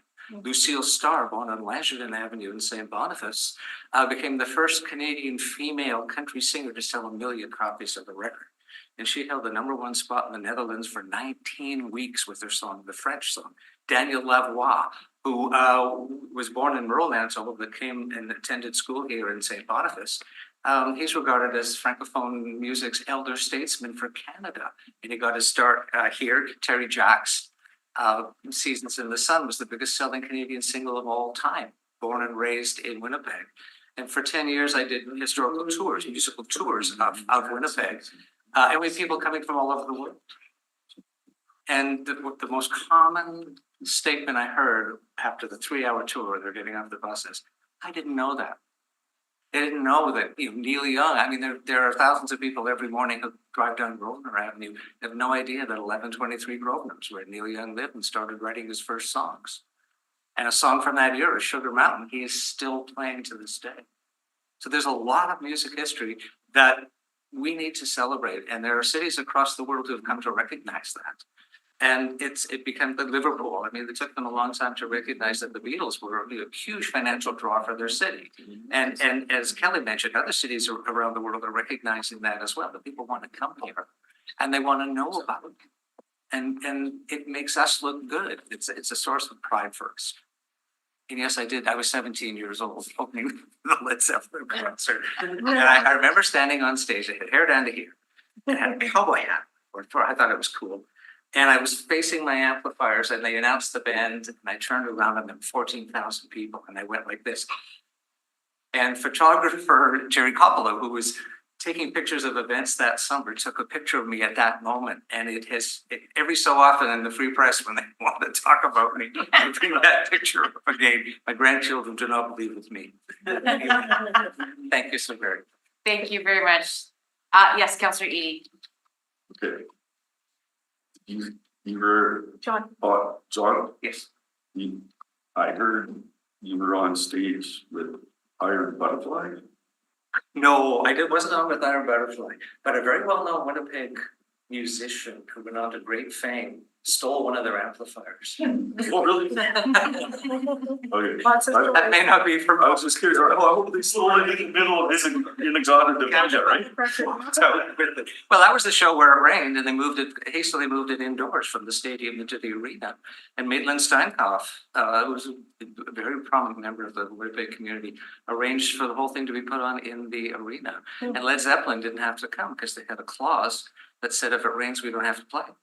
So they're at the International Inn, kicking back and drinking, and Diane Hetherington, local singer, stormed into their room and yelled at them like they were little kids and said, there are 14,000 people waiting to see you come and play. And so they did. And they came out at 2 a.m. They played at 3:30. I got a lot of them. I just Googled your photo and I see it here. Excellent. John, thank you for your submission. There's a lot of good nuggets in there. You took the time to put that together and it'll remain on the public record Thank you for forever. your time. Thank you. Thanks, sir. All right, moving on to our next set of delegations. Peter? Yes, so first up is Pedro Chagas. Did all three of you want to appear at the same time or? Possibly, I think maybe more efficient. Okay. Modesty. All right. I'll introduce everybody. So Yeah. we'll stand and take the opportunity to stand. Is that okay? If you could have a seat that. Oh, okay. Yeah, just so we can grab you on the camera. Did you want a picture with your teachers and me? Okay. Thank you. So thank you very much for having us here today. Thank you for being patient. No, it's all fine. It's good. We're moving along well. My name's Pedro Chagas. I'm the architect on the project. I'll let Brendan introduce himself. Brandon Gloria did the drawings design for this multi-residential building. Welcome, Brennan. My name is Chevy Luck. I represent the owner developer for this project. Thank you. Welcome. And, not that we had a great team with the city, with Semi and Demi and all of the administrative people that helped us. Debbie. Okay. Not Debbie Moore. Semi and Debbie. Okay. So, and plus we've had, other people in the administration help us with the project. We went through, and I really want to commend as an architect, commend the city in the development of the procedures that we have in place now. I think the development permit process, the application process is really cleaning up projects early on. We're involved in a lot of collaborative projects today in the construction industry, design engineering industry. And what we're starting to do is every project has 100% representation in time. And what we try and do now is bring the knowledge that's traditionally been spread over that 100% timeline, bringing all that knowledge and expertise to the first 30% of a project. And essentially, our development permit process that we have in the city of Winnipeg now really brings that forward. You have to include the owners, you have to include the operators, you have to include engineering, you have to include landscape architects, municipal involvement. So it brings a lot of the expertise to the early stages of the project. Once we get into the nuts and bolts and apply for a building permit, most of the heavy lifting's been done. And so those processes will eventually start becoming more streamlined. So I really appreciate, as an architect, I've practiced across the country, in other jurisdictions, in particular Vancouver and Toronto, where we've had these processes in place for a long time. And it's really, I've appreciated as an architect seeing this type of process being adhered to in the city of Winnipeg. And I think it will serve us well in the future. And I'm speaking from a professional perspective. This project was brought to I was commissioned by Chevy on this project as their second phase. So this project will conclude the development of that property. And so it becomes sort of the pinnacle piece to the development. So I was honored to be hired by Chevy and be assigned as the architect and collaborating with him, and basically bring this vision together. The project had certain challenges. I think with SEMI, we identified those and we went through them. All of them we've tried to meet. We've been creative in providing solutions to, problems that would be traditionally viewed differently. So we have car sharing, we have landscaping, we have side yards that were approved previously under a certain condition, and we were able to amend them, all to create this development. So I really commend the process in achieving some sort of more, I would say our solutions are timely and state of the art, so to speak. And so I appreciate the report that's been put forward. And other than that, I'll leave, Chev, if you want to add anything from a developer perspective.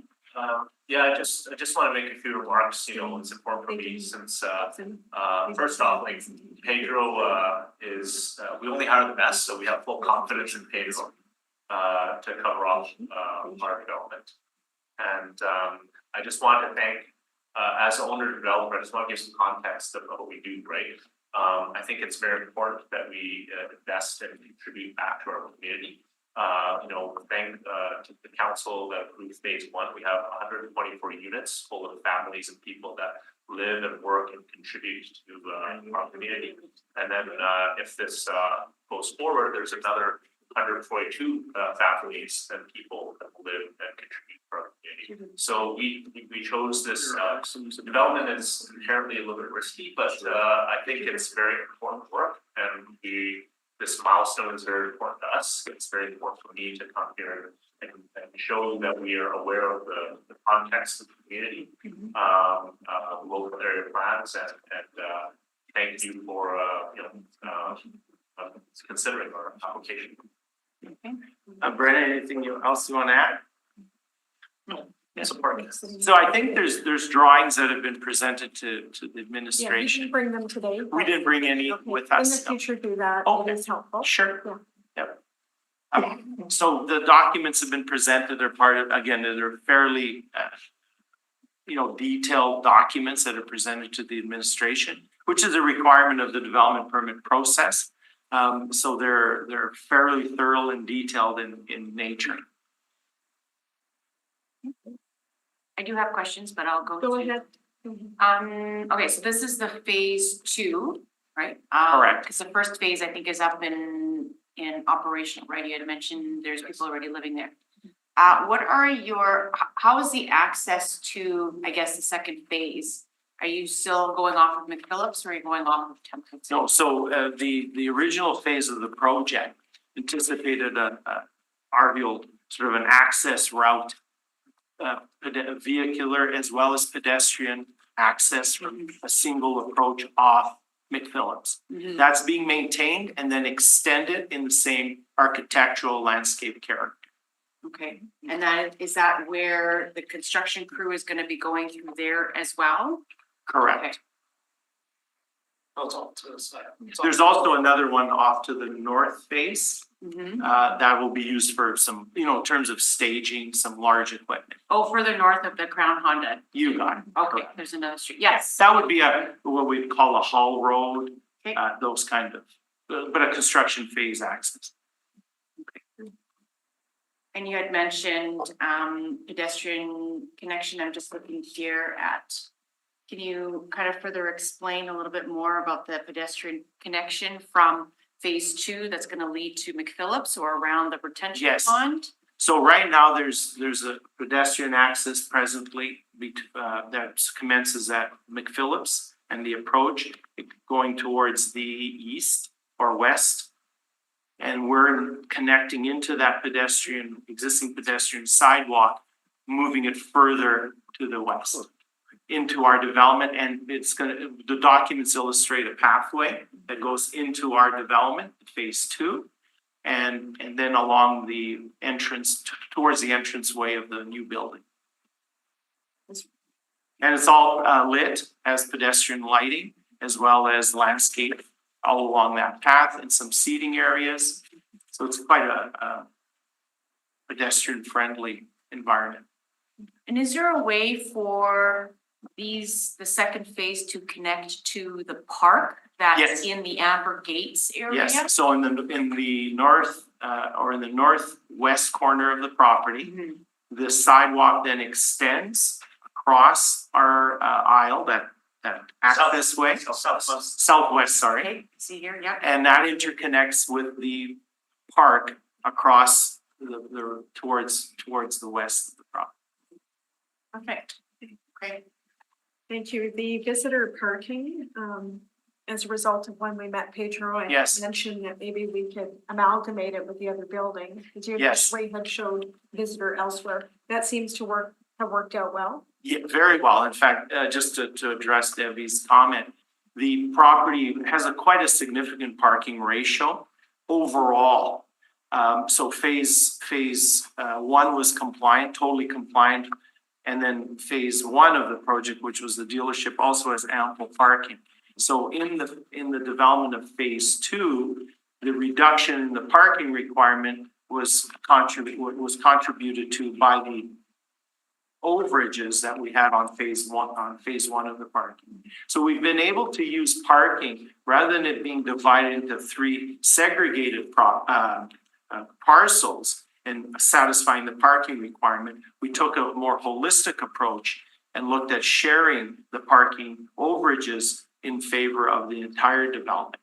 In addition to that, we dealt with visitor parking as a discussion point with Debbie. We came up with positioning the visitors parking to be used concurrently by literally all the properties concurrently. Where will the car share exist? There'll be one vehicle to start. Correct. And you may expand it if necessary. Yeah, I mean, as we know, it's becoming more and more prevalent where people are sharing vehicles or have, in fact, in the dealership community, there's a term now called leasing buildings based on a car usage, i.e. a sports car, a truck, and so people don't own a particular car, they may own units So one of to uses. start and you may expand. Where is the car going to be available? We have it on, so we just established the car plugs for electric cars, so we have a significant, so we've parked those right along the front tree, that center tree of parking in the middle of the site. Those have all been designated now for electric cars. But the car share vehicle will be available here or at the dealership? I think would be available You're on still the doing property. that plan, right? Yes. You're gonna submit that plan later. That'll be part of the development permit, but not the building permit, but the shared parking will be on our property. Right. Yeah. Okay. It'll be located either within that middle tree, Mhm. close to the front entrance, or one of those stalls in the first row of parking adjacent to the sidewalk. In terms of folks being picked up, to go out with someone that lives here, where, do you have any benches at the entrance? Have you? Yes, we have. So Or- we've positioned benches along the pedestrian path, which leads and interconnects with the front entrance. And at the front entrance, we also have pedestrian seating at the main entrance. So for people that are waiting or they would certainly have that opportunity. And tell us again where the dog run is located? The dog run is located on the northeast corner of the property, right at where the parking comes up to that side property. See that, now you don't have one in the first phase. And you don't have one in the first building, correct? No, Yeah. So did this come about as a result of feedback from the tenants? I think Yeah, that's there's just- basically. There's a lot of tenants in the first building that do have pets, so we were always planning on doing that, you know, and we're always thinking about that, and we also were glad to hear about some of the plans in the park, Amber Bates Park as well. Right, excellent. Because on a site this size, I mean, it's limited space and you're trying to be architecturally sensitive to that. Done a good job. There are other apartments going up in the area and this committee has approved amenities, play equipment right on the site. So it's not feasible here, but as you mentioned, there is the Amber Gates Park that's just a stone's throw away. And you're contributing to developing that park, which is great, and I hope you consider that in the future as well as we expand more residents in the area. It's gonna be a very popular park, serving Amber Gates and Sachi residents. And the materials that you're using, did you speak about that earlier? I may have missed it, if you want to just describe it. Yeah. Materials. Well, the building, so the existing building, we don't want to be totally dependent of it. So we've tried to keep the character of the new phase 2 building similar, but we also wanted it upgraded with a little bit more pristine finishes. So we're maintaining the metal finishes that we have on the first phase, but we're going to profiles that are a lot refined. So they don't have as much depth in shadow and thickness. So we've tried to create a little more pristine finish to the Sashi 2 project. But and the building has a different massing than the first building. The elevations are a little more streamlined. The massing of the building invites you to let's call it the west end of the property. We want to really pull people in towards that center. And that also leads to the amenities that we have towards the public park. So, you know, all the residents will have that opportunity not only to congregate on site, but also have clear access to the public park adjacent to us. What were the learnings from the first building that you've changed up again, if you could just sum that Yeah, up? I think, you know, we had an open house, and as you can appreciate, those are always an opportunity for residents to bring forward elements that generally are more internal in nature in terms of the units themselves. So a lot of little feedback elements, detail elements that we've incorporated into the improvement of the actual units in the building. We didn't get a lot of feedback that I recall from on the exterior of the building. I think people generally didn't have a lot of commentary on the exterior. It was really focused more on, you know, the units and the finishes. You know, it's sort of what people touch and feel every day. Are you focusing on the same mix of unit size, 1 bedroom, 3 bedroom, 2 bedroom? You doing something different here? Yeah, I'll let Chevy And the speak to reason that. is, I guess the demand was focusing to what area? Well, the intention was we tried to balance it a bit because we do know that the area has more families and so it skews a little more bit now toward 2 bedrooms. On the first phase, we had it was almost like 50% of them were 1 bedrooms, but this phase we put a few more 2 bedrooms and kept the same amount of 3 bedrooms there because the 3 bedrooms sometimes they didn't lease up fully until a little later. So I think this current suite mix is more in line with what we've observed on our site and in the surrounding area. Excellent. If you don't already know, you'll be pleased to learn that transit will be coming into the area. sooner than later. There's a transit master plan for Winnipeg and we're revising our routes for all of Winnipeg in the coming years, next year, but this area will get transit earlier. And that's something that I've advocated for along with my colleagues here as representatives of the north, so that'll serve this area in Aurora. That'll be starting this fall. Well, and that's consistent with this, you know, the requirement of having good pedestrian connections from your Right. site to the Absolutely. public thoroughfares. Without those, it becomes difficult, right? Good. And your timeline for construction? We're looking at, you know, finalizing our documents. We are in the process right now of identifying and committing to a construction manager. Once we have that in place, we will then have a construction schedule in place for them. I suspect we're hopeful to be breaking ground in early fall with a duration of 16 to 18-month construction period. Excellent. And if you could keep us informed, myself, you do a sod turning and of course the opening. I was there last time for the first phase. Yes. It was Yeah, great to- absolutely. Great to be with the community on that. Yeah. Okay, well, thank Well, you. Debbie, you're so consistent in being involved. It's been appreciated and like I said, so consistent with the collaborative approach that, you know, the DP requires. You know, all the stakeholders have to have a voice in that process. And like I said, I was really happy with what we achieved here. We appreciate that. Thank you. And I know the planner, Cindy has worked really hard on the file. And prior to that, it was Rick Vendor here. So lots of history here. Yeah. And we do care where people live, whether it's their own home or rental. And we want the best product possible. And we understand it's a business operation as well. So that balancing act, right? Yeah. Thank you for the drafting work. And you're here today as well. Very detailed. Is that Bodie?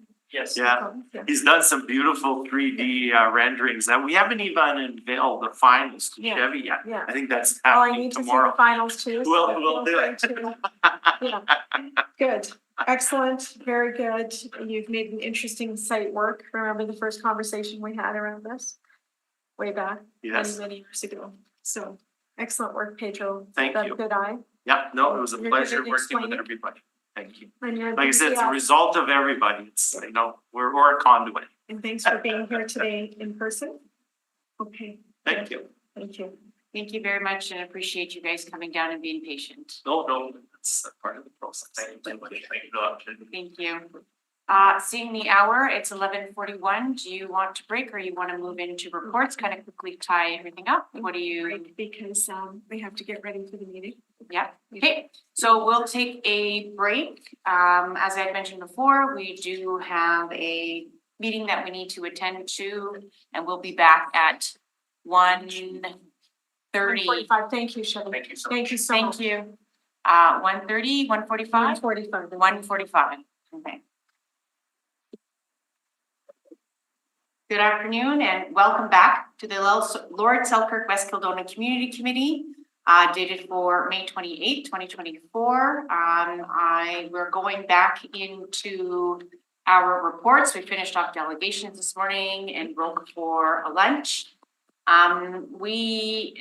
It's the will of the committee to move some items around in the reports, such as item number 7, plan approval 2590 McPhillip Street to be dealt with firstly. Do I need a motion to do that? No, it's the will of the committee. Okay, let's go ahead and deal with the plan approval, item number 7, and we probably want to hear from the administration, a summary from the administration. Go ahead. Thank you. The Public Service is recommending approval of the proposed plans for a 6-story, 142-unit residential building and accessory parking area, Phase 2 Versace development. The subject property is located on the west side of McPhillip Street in the Leland North neighborhood of the Old Kildonan ward. This portion of the site is currently vacant. Sorry, I'm gonna skip ahead a little bit. So plans for the overall development were approved in 2020. However, the configuration of the site plan and building for this phase have changed from the drawings provided from a T-shaped building to a form that follows the north property line and angles to follow the west property line. The applicant is proposing to construct, as mentioned, a 6-story, 142-unit building with a mix of 1, 2, and 3 bedroom suites. And it's proposing to provide 144 parking stalls, including 7 accessible and 15 visitor stalls. In addition, 15 There are 15 visitor stalls provided on the site. There was also 21 shared parking stalls along the west property line at the auto dealership, which was the McPhillips facing lot of this site at 2610 McPhillips, which has an underutilized supply of 145 parking stalls.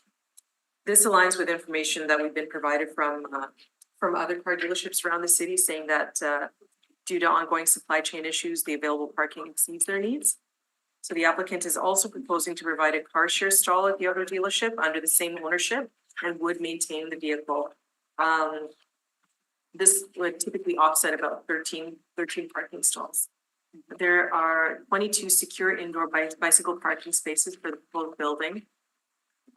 With regard to the site plan, there's an accessible pedestrian connection connecting this site, the westernmost site, all the way through phase 1 and the auto dealership to McPhillips Street, providing access to that shared parking mentioned and the private car share at the auto dealership. The pathway also extends to the southwest corner of the site for access to a future park. And per the 2020 site plan approval, pedestrian scale lighting is proposed to continue along the length of that pedestrian connection, ultimately connecting to the McPhillips sidewalk. The applicant is proposing 36 trees and 123 shrubs for this phase, with a mix of deciduous and coniferous trees, as well as grasses and shrubs.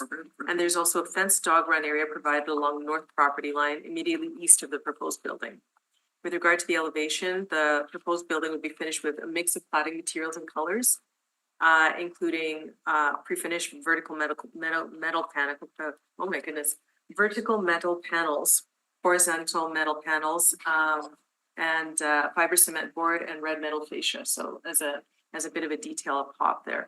The Urban Planning and Design Division has recommended approval because the proposed development would add to the variety of housing in the area. And that concludes the introduction. I'm happy to answer any questions. Thank you. Thank you. Thank you. Can I? I'll answer. Madam Yeah, Chair? go ahead, Thank you. Councillor. Thank you for the summary. We also heard in delegation from the developer, the architect, the draftsperson. It's a very thorough presentation. I've had a chance as the ward councillor to collaborate directly with them, and of course with our planner has done an excellent job on this file. And I'm prepared to move approval, Madam Chair, of the plans as presented. I'm really excited about this Saatchi apartment, the second apartment going up on the site. I think they did a super job with the first one, and there's been full occupancy. Rental housing is needed across the city, included in Northwest Winnipeg. It's a very attractive design that the developers come up with their architect. And they're improving the site, things they've learned from the first building, what they want to do with parking. They're incorporating a new car share program. There's going to be ample indoor bicycle parking. And the connectivity on the site is very good. They are going to connect, of course, properly to the McPhillips corridor for transit and for commercial shopping opportunities. Also have good pedestrian connectivity going into Amber Gates, where there's a neighborhood park and a new play structure being developed there. So this is a very good opportunity for housing, rental housing for folks in our community. And it's an excellent site, a very attractive building. And I'm pleased with the presentation and what's been put in front of us today. So I move approval. Okay. Any other comments? No other comments? Okay. Call a question on item number 7, plan approval, 2590 McPhillips Street. All those in favor? Aye, and that's carried unanimously. Okay, Councillor Sharma, can you still stick around, or do you got to Just leave for one more, I do business? have a new business item, if I could move it now. It's a very quick land dedication. Well, I move suspension of the rules to hear the motion. Thank you. Okay, all those in favor? Aye. Carried. Thank you. It's Mr. Clerk, if you wanted to read it out, Certainly, this is a land dedication reserve fund application from the Hindu Society of Manitoba, and it's regarding the Temple and Cultural Center renovation. This does not meet eligibility criteria, so it would have to go up to council through EPC to waive the criteria, and the application amount is for $10,000.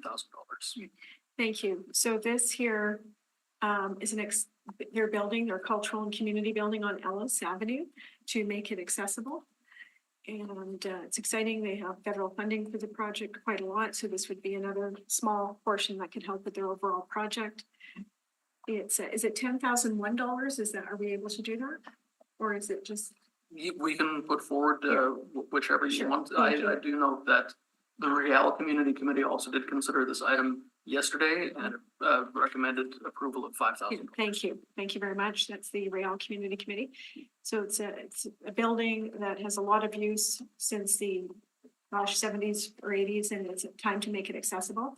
I would like to move $10,001 from the Old Caledonia Ward and ask for your support today. Any other comments, questions? Nope, say none. All those in favor? Aye. And that's carried unanimously. I could ask, is the Randy Backman motion gonna take a long time, or I don't think Could it's we do gonna that take now? too long, because could you do that? Could we do that now? Want to And do then that I one, could do number 8? Yes, and then I need to. And then can you reach out to the public service with respect to number 6? Are they available? Yes, I do have Mr. Patman Good. in the meeting right now. Okay, sounds good. But we'll deal with number 8. yeah. Okay, honorary street name designating the Disraeli Bridge as quote honorary Backman Turner Overdrive, close quote. Go ahead, Councillor Edie. Okay, well, I think people have had a lot of time to read it, and we heard excellent delegations who do a much better job at explaining why honoring Backman Turner Overdrive, and I like the name because it includes like the Backmans, Randy, and but it also includes Fred Turner, who was also or is also an important member of the band. They're going to be playing. Hopefully, we can get this honorary thing moving, and it will happen in time for when Randy and Fred will be playing as backup to Hart in November. So, and he'll be in town for 3 days. So, now, I've indicated the street names bylaw, which has the we'll call it rules around doing honorary street naming. And I actually think in the charter, a bridge is part of a roadway, a street, I believe. But anyway, I'm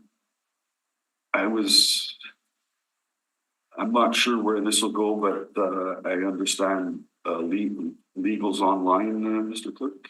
Not legal, but we do have Angie Savage from PP&D. Oh, PPD, okay, well, no, that'll be good. So from my perspective, the street names is moot on bridges. It doesn't say this is not for naming bridges, doing honorary names on bridges. It's moot on bridge. And again, we have capital policies. We have a local road and a regional road funds, and in there, the decks of bridges are funded through streets money, and they basically are the street. Salter and Isabel would be totally separate if there wasn't a bridge, which now is called the Slaw Redchuk Bridge. It used to be called the Salter Bridge, but the point being is that's part of the street. So, although it changes its name for the bridge and on the other side. But so my point being is I want to stick with doing the honorary naming of the Disraeli Bridge. And there's no bylaw saying that we cannot do an honorary for it. So the real advice I'd like is I've got it referred to Ms. Savage, who's the person who oversees does the work on honorary names, and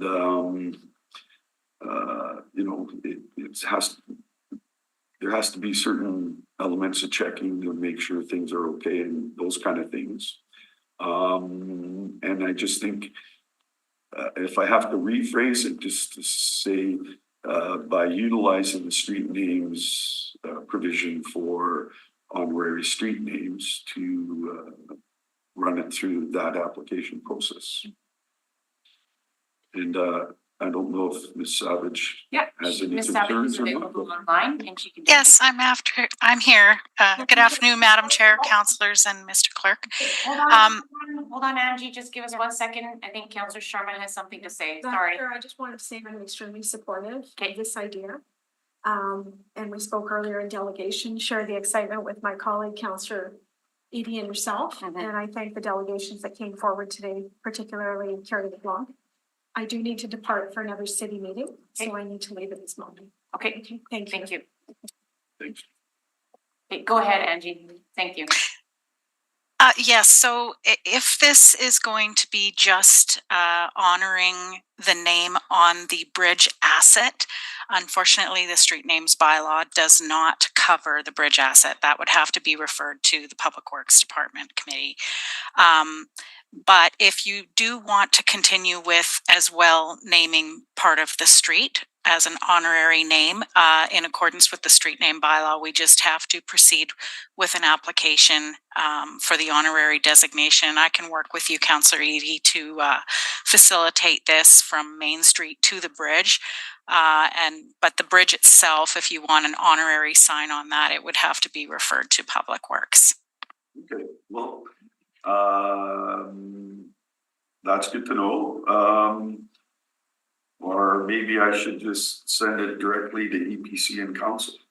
Well, I mean, if you want to start with the honorary naming of the street, we can certainly start that right away. That way we can report back by June. But as far as the bridge asset, I wouldn't be able to include that because it's not part of the street naming bylaw. Can I ask a question, Councillor I Edie? just wanted to point one thing out. The reason the bridge name is there, it's Backman Turner Overdrive, which it's a play on words, but it is a bridge is an overdrive, you know, goes over and you drive on it, right? So, Yeah, it's under the street names bylaw, we also have to do a sound alike check. And because it's a combination of Backman Turner Overdrive, there wouldn't be any issues with the honorary designation from Main Street to the Disraeli Bridge. you had a question? Yeah, I had a question. Angie, I'm not too sure how far back you've worked on this particular I guess street naming file, but there's a couple of examples that come into my head and I'm just curious how those processes were done. Like for instance, had Harry Lazarenko Bridge, like were those bridges renamed through council or like, do you remember how those were done? They weren't done through our department. Those were done through Public Works. Public Works, okay. And then through Public Works, that was kind of more of a direction to council to rename the bridge? I believe so. I wouldn't be able to respond to that. I don't know. I can answer the questions because I'm the one who moved it through. Yeah. council. So Okay. I can answer you. The question is, okay, so I did have just an initial discussion with Public Works. And they said they had nothing that would prevent, from renaming it. And what they did is they put together the plaque dedication to Harry Lazarenko on the bridge. So they kind of managed it, but the actual motion was passed at council. And then Public Works was asked to work on it. So kind of went, this council can do that. Okay. So. Okay, appreciate the clarity. Do you have any other questions for Ms. Savage, Councillor Edie? No, I don't, but if Public Works has, if they're looking for kind of a design to put an honorary name on the bridge, they can consult with you with this, because there's a whole guideline on signs and everything in the street names, right? Only for street names though, not for a bridge asset. It would only apply to the actual street name toppers that go on the street names, not the bridge. Okay, so, yeah. So anyway, I'll just tell them to refer to the design and they can just make it bigger. Okay, thank you.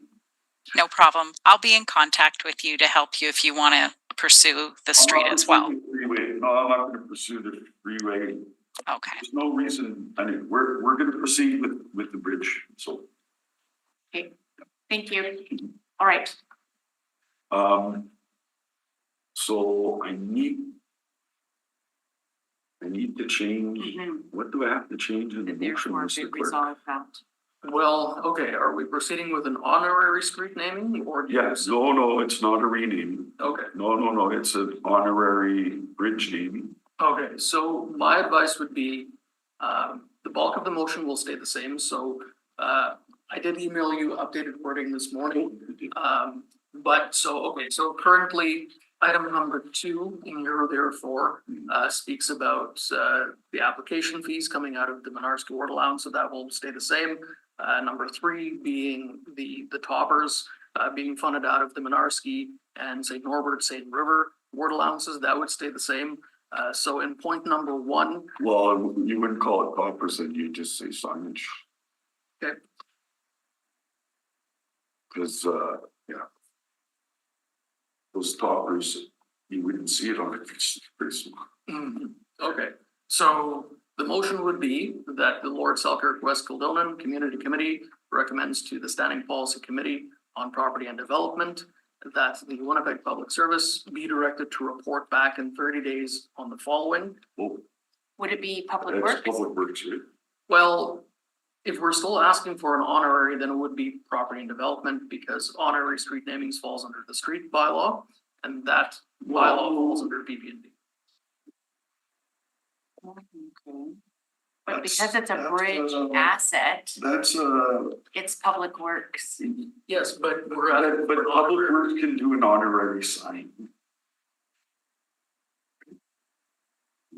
Like. We're not renaming the bridge. It's an honorary thing, so it's a. We just say honorary Backman Turner Overdrive.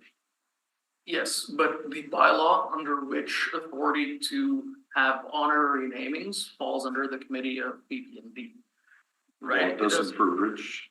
Right, but as Angie has specified, Angie, if you can come back and clarify, but my understanding is that bridges are not eligible for honorary street names. Is that correct? That's correct.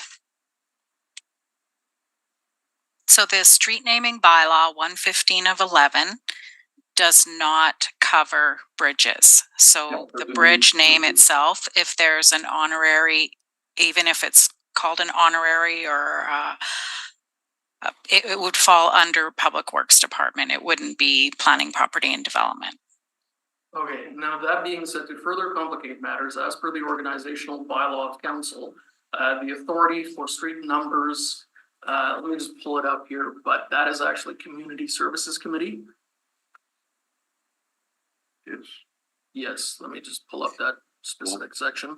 Actually, when it talks about bridges, the org bylaw, when it talks about bridges, is that not under Public Works? Okay, so section 10A XV of the organizational bylaw states that it is under the purview of the SPC on Community Services to offer advice to council on building and street numbers and names. Now, PPND has the authority under the bylaw for street names. You will recall, Councillor, with Reconciliation Way, that went to the Community Services. Oh, that's right. That's right, because it is considered a building as, lack of a better term, right? Right. Okay. All right. And I did, yeah. At the end of the day, are we? Okay, Community Services. Okay, but it's honorary. It's not really an honorary. What we're doing is we're naming the Disraeli Bridge to Backman Turner Overdrive, because that's what we did with Reconciliation Way. It wasn't an honorary. We were changing the name of the bridge. So you have to decide. Welcoming. Yeah, so you have to It's a very decide, yeah. lengthy process. So we have to And decide. Yeah, we have to decide. You want to do the honorary version? I don't know why everybody's caught up Yeah, with, well, it says honorary, so it's an honorary signage. yeah, The bridge will still say Disraeli Bridge. okay, And then you have a honorary, if, well, Public Works is gonna have to be referred to as to how do you mount an honorary sign. so we're overriding some bylaws. How do we override a bylaw? You can't. Yeah, so Could we it's an not honorary name, do it at so, and it council? will continue to be an honor, it doesn't say renaming, so it goes to community services still, because it's about putting an honorary name on a bridge. It's not renaming the bridge. With that being said, and I understand Councillor Edie's intent, because we are following the honorary portion of it, my advice is that it would still go to the SBC on P&D. On property and development, because we're following the honorary street naming process, which is the bylaw 115/2011. And it looks like we'd have to get that SPC to kind of waive, I guess, the criteria.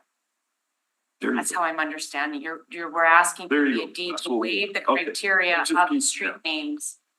Okay. Maybe that's the Let's just send it to P&D and then they can decide what to do with it. Yeah. Okay. No, they can decide. You know, this is where sometimes people get too caught up in a bylaw. Yeah. And get so specific. Cause a bridge is part of the street. Yeah, It has to go over something, yeah. but it's still part of the street. Ugh. I know. Okay, we're good. Okay, so you're changed, so we've decided PP&D. Yes. Okay, and then what's the number one? So it will read, as is on the agenda, that in honor of Randy Backman's contribution to the music industry, putting Winnipeg on the map during his continuing career, the designated employee as per bylaw 115/2011 street names undertake the work required to assign an honorary name of Backman Turner Overdrive to the Disraeli Bridge, part of the Disraeli Freeway for a 5-year period. Okay, so that's what we had already. Yes. Okay. So your motion is good as is? Okay. All right. It's clear as mud. We're good to go. So moved. Okay, all those in favor? Aye. And that's carried unanimously. When is the next PP&D meeting scheduled? June the 4th. June the 4th? Okay. Just before we leave to go. Okay, so I think we want to move back to, do you want to deal with the Burroughs Avenue since the other ones are Yeah, pretty let's, easy? And we have let David David Patton on. Patman online? We do, yes. Okay, so we'll go move over to item number 6, parking restrictions on Burroughs Avenue. David, if you're online, I don't know if you had an opportunity to listen to some of the comments that were made in delegation earlier today, but maybe go ahead and do a quick summary of the report. Hi, unfortunately, I joined the meeting late today and I didn't get to see those delegations, but I know where the delegations are probably coming from. So I don't know how familiar everyone is with the report, but Public Service was asked to take a look at the conditions along this corridor, looking at one intersection, and that morphed into looking at a number of locations where the Public Service noted there was an elevated level of T-bone incidents between vehicles. And to correct that, to sort of mitigate this problem, we're making a recommendation to eliminate some of the parking closest to those locations where the intersections are, to make the driver task of entering the intersection less complicated. That's going to impact a small amount of parking. 33 stalls, I believe, is the number that's referenced there, and that's a small portion of the entire total of the parking along the street.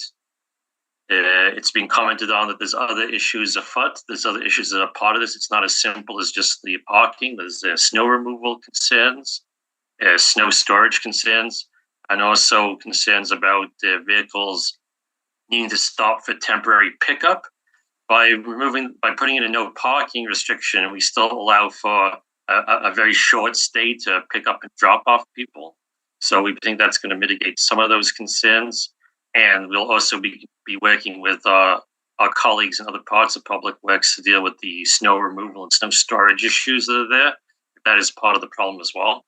It's also noted by the public that there's concerns about speeding along the corridor. We didn't note speeding as being a contributing factor to the incidents that we've got records on, but we're also going to update and enhance the signage along the corridor to address if there's a speeding concern, and we can continue to monitor that as well to see if that has any positive impact on speeding. It's something we can keep an eye on as part of the public service. But I'm here to sort of answer questions. If I don't have the answer to your questions, I can take it back to my staff within transportation, and that's sort of the conclusion of my little presentation on this. But I'm here to answer questions as best I can. Okay. Go ahead, Councillor Edie. I don't know what page, but it refers to these right angle crashes. One of the delegations made an interesting point, because the right angle crash could still happen at, so you have the median and you have westbound traffic and eastbound traffic. So the accidents don't really define, did it happen when the person was leaving the median to either turn east or turn west, say at Charles?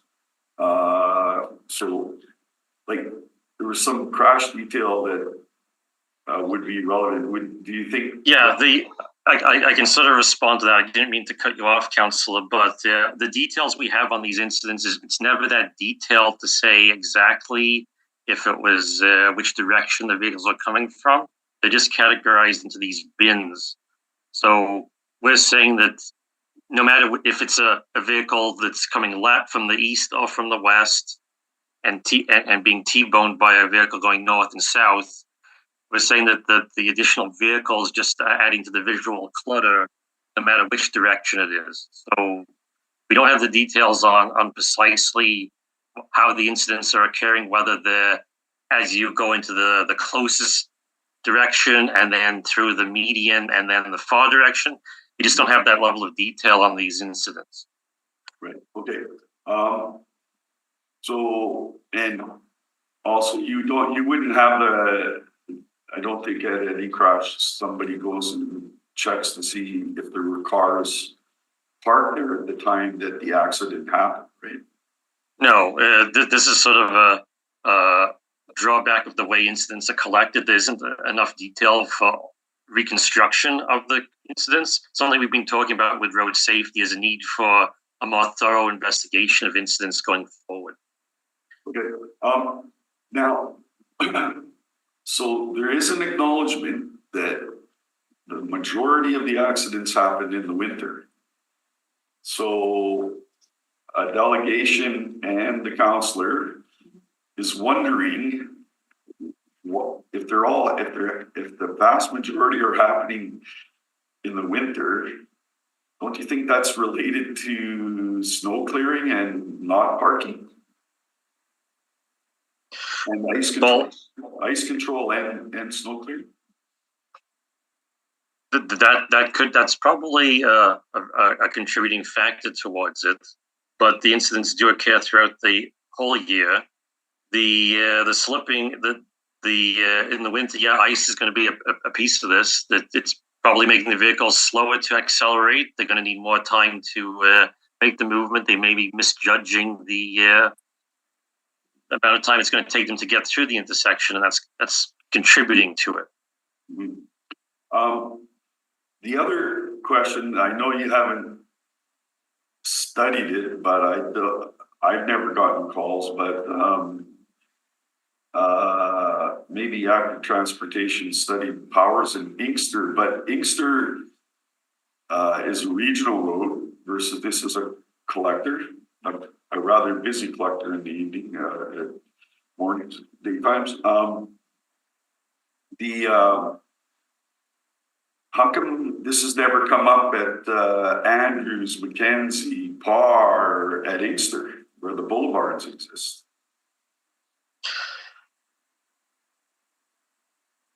I don't have a strong answer to that question. We investigate where we are directed to investigate. We're not doing thorough studies of all locations in the city at any given time. We looked at this corridor and have picked up a problem with this corridor and saw a recommendation to make some changes to it. A more thorough community-wide study could pick up on additional issues, similar to how we did the Lord Roberts study a couple of years ago. Okay. So anyway, I don't hear a lot of this kind of thing happening along Inkster, and you know, a good portion of it, Inkster's in my word, right? But I think it's more related to snow clearing, Mr. Patman. You got a P1 versus a P2 clearing, right? And there's no bus route down Burroughs. Well, there is past McPhillips, west of McPhillips, but there's no bus that runs down Burroughs. In this location, yeah. From McPhillips to Maine.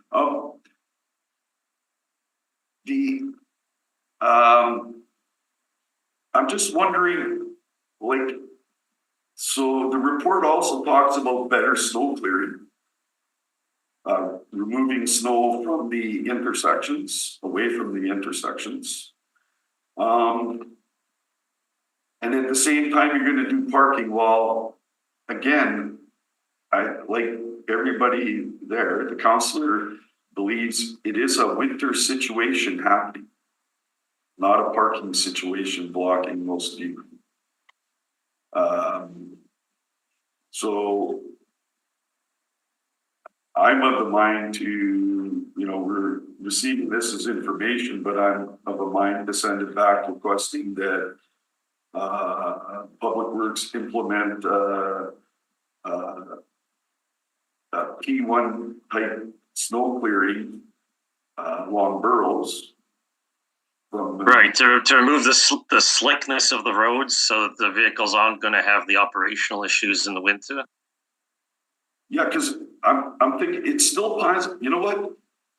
I haven't heard of nobody. We had delegations that present, and they actually see accidents happening in Andrews. They live by Andrews, and the gentleman was saying this winter there was no huge piles of snow. Guess what? Didn't witness one accident at Andrews and Burroughs. Mm-hmm. So I'm of a mind that we proceed with better snow clearing. Ice control. Would it make sense perhaps because you can't measure. Listen, you're not going to be able to measure what the problem is if you take away the parking and you do better snow removal. So you'd rather do one than the other? You'd rather say, let's do the snow clearing first, and if the problem persists, then we do the parking removal, but that's do the snow clearing first and get rid of that factor before taking away the parking that seems to be a concern to the residents. And for many blocks on Burroughs, on both sides, you have to remember, because the report also talks about, you know, parking on a side street or whatever. What's not studied in here is that between Magnus, the next street south of Burroughs, there's no back lane at Charles or Aikens. If you go between Burroughs and Alfred, there's no back lanes. Right. Okay, so when you say, oh, they could just park on the side street, well, people who live on Magnus and Alfred are already using those parking spaces. Yeah, the parking is very heavily used on the street in this area. So any change to it does impact the citizens, the residents of this neighborhood. So that's why I'm preferring to refer this back to Public Works. And we do this downtown. We apply P1 snow clearing to all of downtown streets, right? But I don't think Hargrave is actually a P1, or maybe it was made a P1, but I think Burroughs from McPhillips down to Main Street should be treated under the same policies of P1. Right, so upgrade the snow clearing, or remove that problem, remove the snow storage problem, and then revisit this. And if it has a positive effect on the like the incidents go down, then there's no need to the parking can be left as is. That's what I'm saying, yes. So we study it for, a year or two, whatever. The study wouldn't have worked very good. Although ice, there was a fair bit of ice, but like in terms of piled up snow, like there wasn't a lot of snow this week. Yeah, so I'm thinking we're just gonna move, we're gonna move this report back to Public Works, recommending that we proceed with providing a P1 snow and ice control or whatever from Main Street to McPhillips on Burroughs Avenue. Does that sound like a proper motion, Mr. Patton? Yeah, I would just add that the Public Service could report back to this committee in a year's time, like say this time next year, on how any information we have on like once we have the information on the incidents over the next winter, once this new snow clearing practice is in effect, we could go from there. Yeah. Okay. Yeah. So I'll add that on to the motion. Thanks, Mr. Patton. Yeah, don't go away. I have questions too. I just sorry. need some clarity. That's okay. Those are very good questions, Councillor Edie. I was curious though about the data collision history that you had reviewed between 2016 and 2020. When will the 2020 to 2024 collision data will be made available? I don't have that information at hand. Thank you for the question. We've been dealing with some issues with MPI and the database of providing this information to us. They're working on an updated system, but we need to get an update on that. We're meeting with them very soon on on updates to MPI's processes. So we're hoping to get some more information then on getting this information more in a shorter turnaround time. But right now I don't have information on how fast it can be available. Councillor Edie, are you okay with me tying into your motion that when that information does become available to Mr. Pateman, that data on this specific location can report back to this committee? Because I'd like to see that information as well. Right. We heard from the delegation that there were some missing points, and while they didn't speak to years, I noticed the discrepancy when it came to the years that were actually tabulated and not so much such the current years. My second question was with respect to when you were reviewing the MPI data, collision history. I know you had this on page 6. Very thorough, appreciate that. It only had mentioned vehicular traffic, I believe, and not pedestrian collisions. Was there any notation of pedestrian collisions that occurred at any of these intersections? I'd have to check. It seems like that information is stored separately by MPI. That vehicle collisions are in one sort of database, and and collisions with pedestrians are in a separate database. So I believe we just looked at the vehicle collision. Okay, and that's where originally the complaint came from, was the vehicle collision, not necessarily pedestrians? Right. How difficult is it to locate that information as well? It should not pose a problem to collect that information. Would have to find out why it wasn't collected as part of this project. It just may be that there was less information on it. Okay, and then there's also near miss incidents, which are sometimes not reported, and if they're not reported, we don't have a way of collecting data on it. Yeah, and I think one of the delegations had mentioned that there was, what did they consider fatal? What did they consider, someone scratched a nail and just got brushed by, and they go to the hospital, but they don't necessarily check with MPI.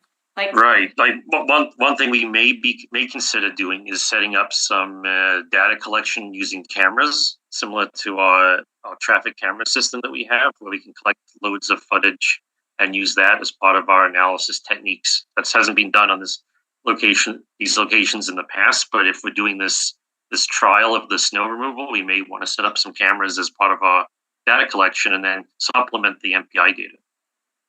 How much would that cost? Do you guys have the budget to do it? I know you have the $3,000 budget for the signs, but do you have the budget to actually install cameras on? I think it's something we could take away and look at. I'd have to talk to my staff in Signals about that. But we've done limited data collection in some locations, and it's very affordable in general. Okay. Okay, and I think, yes, and I agree with some of the comments that Councillor Edie had mentioned about the snow removal. One of the comments that had been made with snow clearing, they had mentioned that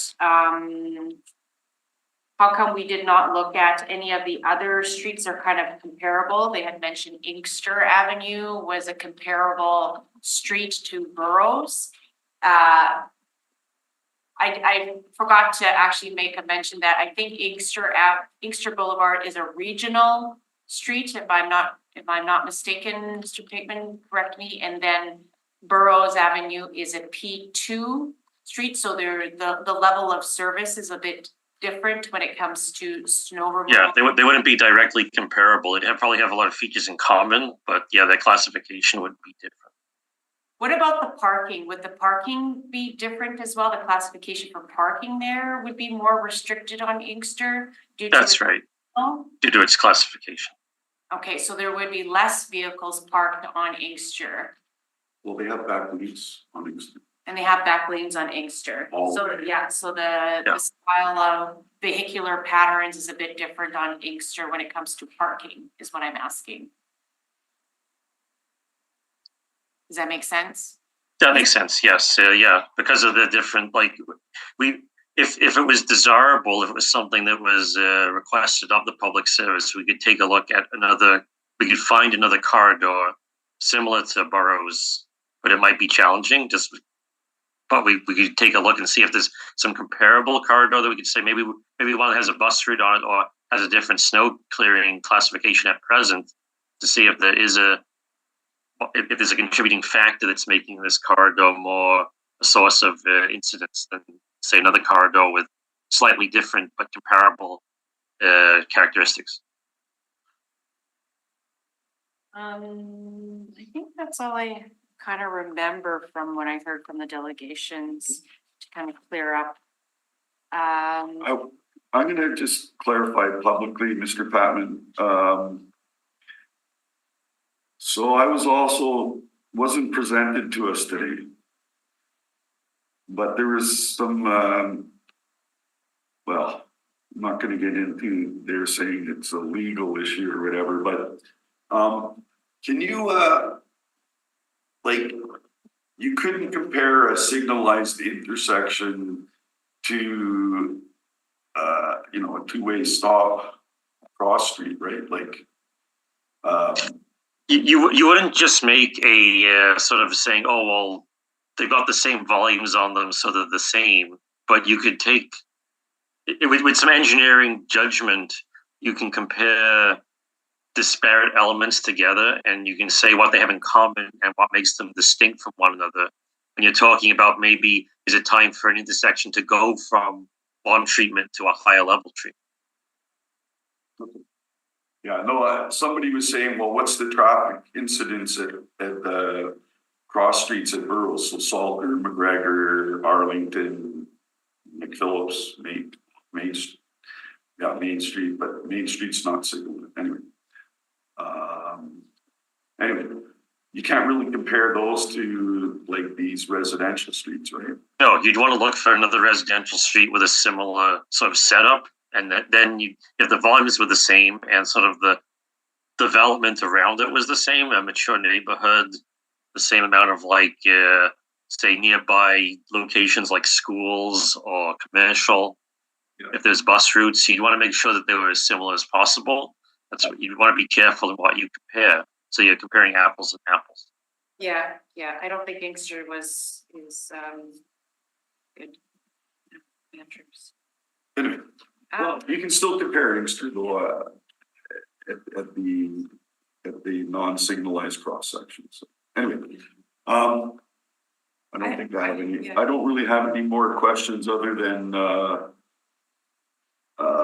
we really don't think you should implement the parking methodology at this point until we get a handle on, you know, Yeah, it might be problematic to think that taking away the parking is the magic bullet, and then we find out that it was the snow clearance was the problem, and there's still incidents happening.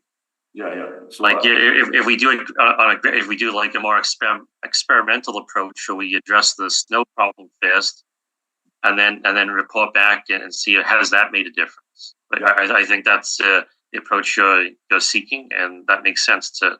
I think that's something the public service could work on. Okay. Yeah, it's clear in the report. The majority, like I think it's probably the vast majority happen in the winter. So anyway, I have a motion to help you write it, if you don't mind. actually, well, it affects your work too. So. I'm just gonna read it out loud for Peter. Okay. You might want to help me with some of the language, but I think the idea is to treat Burroughs Avenue between Main Street and McPhillip Street as a P1 snow clearing for the ensuing years of 2024 and 2025. Snow, what would you call that? Snow or winter months. Let's call that winter months. 2, monitor the intersections with the 3 highest or 4, I should say 4 highest collision rates, which is Charles, Aikens, Andrews, and Sinclair for the snow clearing or for the winter months of 2024 and 2025. And if you could use cameras to get the pedestrian at those, that'd be great, because there's been a call for a pedestrian corridor at Charles for quite some time now. So and at Aikens actually. And then number 3, updated. I guess you can call this. What do you want to call this? Updated collision report for the years 2020 to 2024. Including and not limited to pedestrian collisions between 2016 to 2024. So those would be the 3. Why not say the 2025? Well, we're kind of going Is to that- 2025. I don't think MPI will have that information available in 2025, will they? No, okay, great, good. I'm just gonna go up to 2024. Okay, good. Just make it easier. Okay. Since that's kind of where we're at, right? Is you're just kind of missing some of that information, right, David? Yeah, and we'll supplement the MPI data with the data that we're collecting through those observations that you referenced with the cameras at those those locations you referenced. Yeah. What we'll do is when we report back, we'll combine the newer MPI data with the overlaid with the information we're getting from the cameras. Yeah, and you'll report back, say in 360 days, we'll give you a year to report back. That will be our attempt. Yeah, we'll endeavor to do that. If we need a bit of extra time, we'll report back. But yeah, we can work on that. Yes. Okay, so. And we will, and I guess you need. I don't know if that's the complete motion, but you also want to sort of receive it for information, but not act on the parking changes at this time. Correct. Right. Sure. Correct. Okay, so that you can say the committee does not support the plans to install some parking restrictions along Burroughs Avenue. So that can be the first one. And then the second one will be the snow clearing. Treat Burroughs Avenue. That's what we'll do. Yeah. So number 1 will be to not concur in the recommendations of the public service to install some parking restrictions on Burroughs. Number 2, direct the public service to treat Burroughs Avenue between Main Street and McPhillip Street as a P1 snow clearing for the upcoming winter months of 2024 and 2025. Number 3 would be to new report or updated report on the 2020 and 2024 MPI collision on these streets, together with but not limited to the pedestrian collisions. And then number 4 would be to add a monitor of the 4 highest. Would you call it a vehicular monitor, traffic monitor, or just monitor is fine? Just say monitor, and then you could put the e.g. MyoVision camera system. MyoVision is the system we use to collect the data at signals using cameras. Right. At the 4 highest collision intersections: Charles, Aikens, Andrews, and Sinclair. Okay. How does that sound, Councillor Edie? Got thumbs up. I got a thumbs You're up. gonna move it. Well, I'm in the chair right now. All right, am I in the chair? Oh, you are I'm in the chair. You're ready. Oh, I know that. Okay, I wrote the motion. Okay. Hopefully that makes sense, David. I really appreciate you coming out and taking the time. This is a very complicated issue. I believe it is a anomaly issue. I don't know if we can find another kind of intersection. But we have heard from the residences, we have heard from their concerns. We want to find a balanced approach to this situation, and hopefully it's just the snow issue, and we can kind of move on and come back in May of next year to get some more data. Yeah, May or June. Yeah, thank you. Yep, that sounds very reasonable. Good approach. Okay. Call the question. All right. Thanks for moving the motion, Councillor Santos. All those in favor? Aye. Nobody's opposed. That is carried. So just so we're 100% clear, this is a recommendation up to the SPC on Public Works. Yes, Perfect. correct. And when is that meeting? June the 8th, maybe? Yeah, it's coming up. We're at FCM. Sorry, June 11th. Just coming back. Okay, sounds good. Okay, let's move on to our other reports.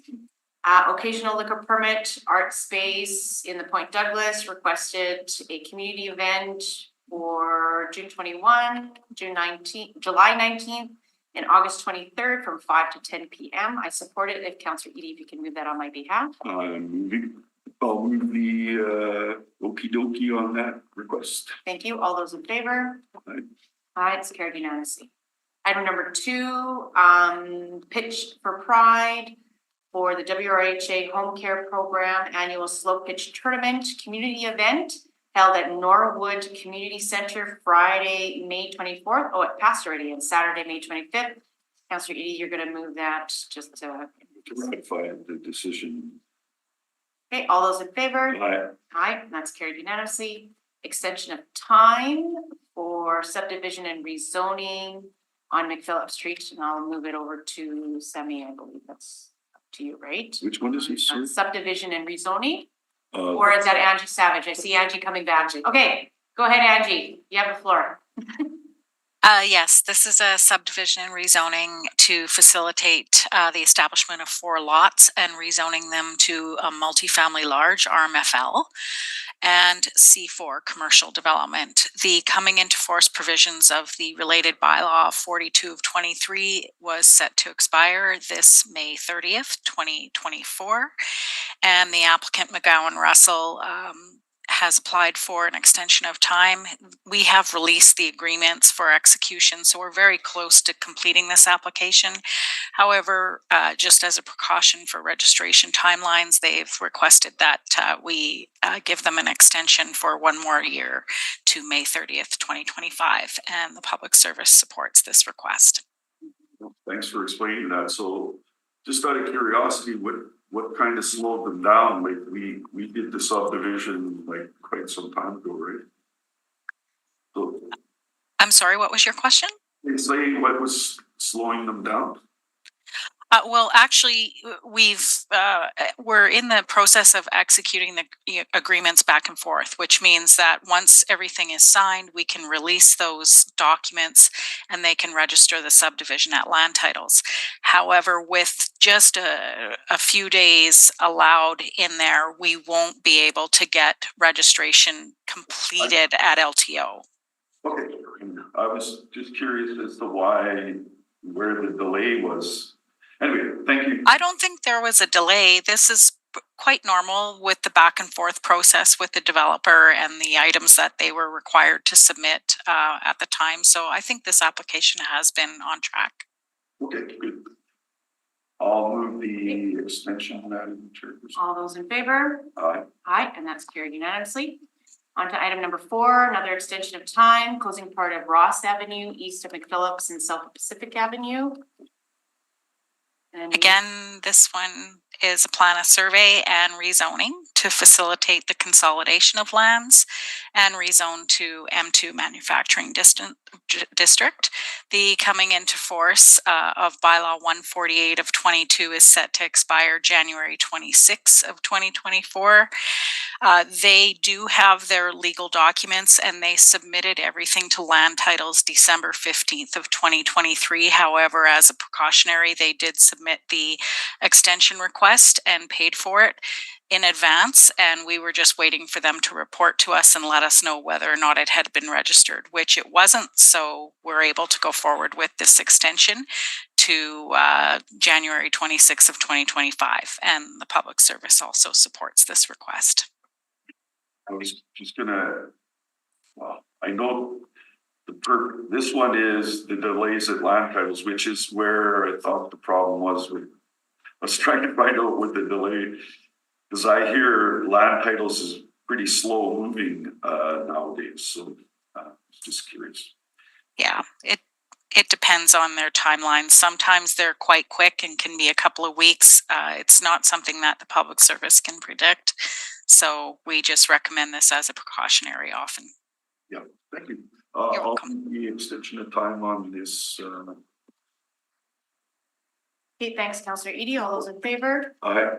Aye, and that's carried unanimously. On to the next extension of time, plan of survey and rezoning, 225 and 236 McPhillips Street. I believe we have somebody from the public administration to speak on this again. Who's going to take the lead?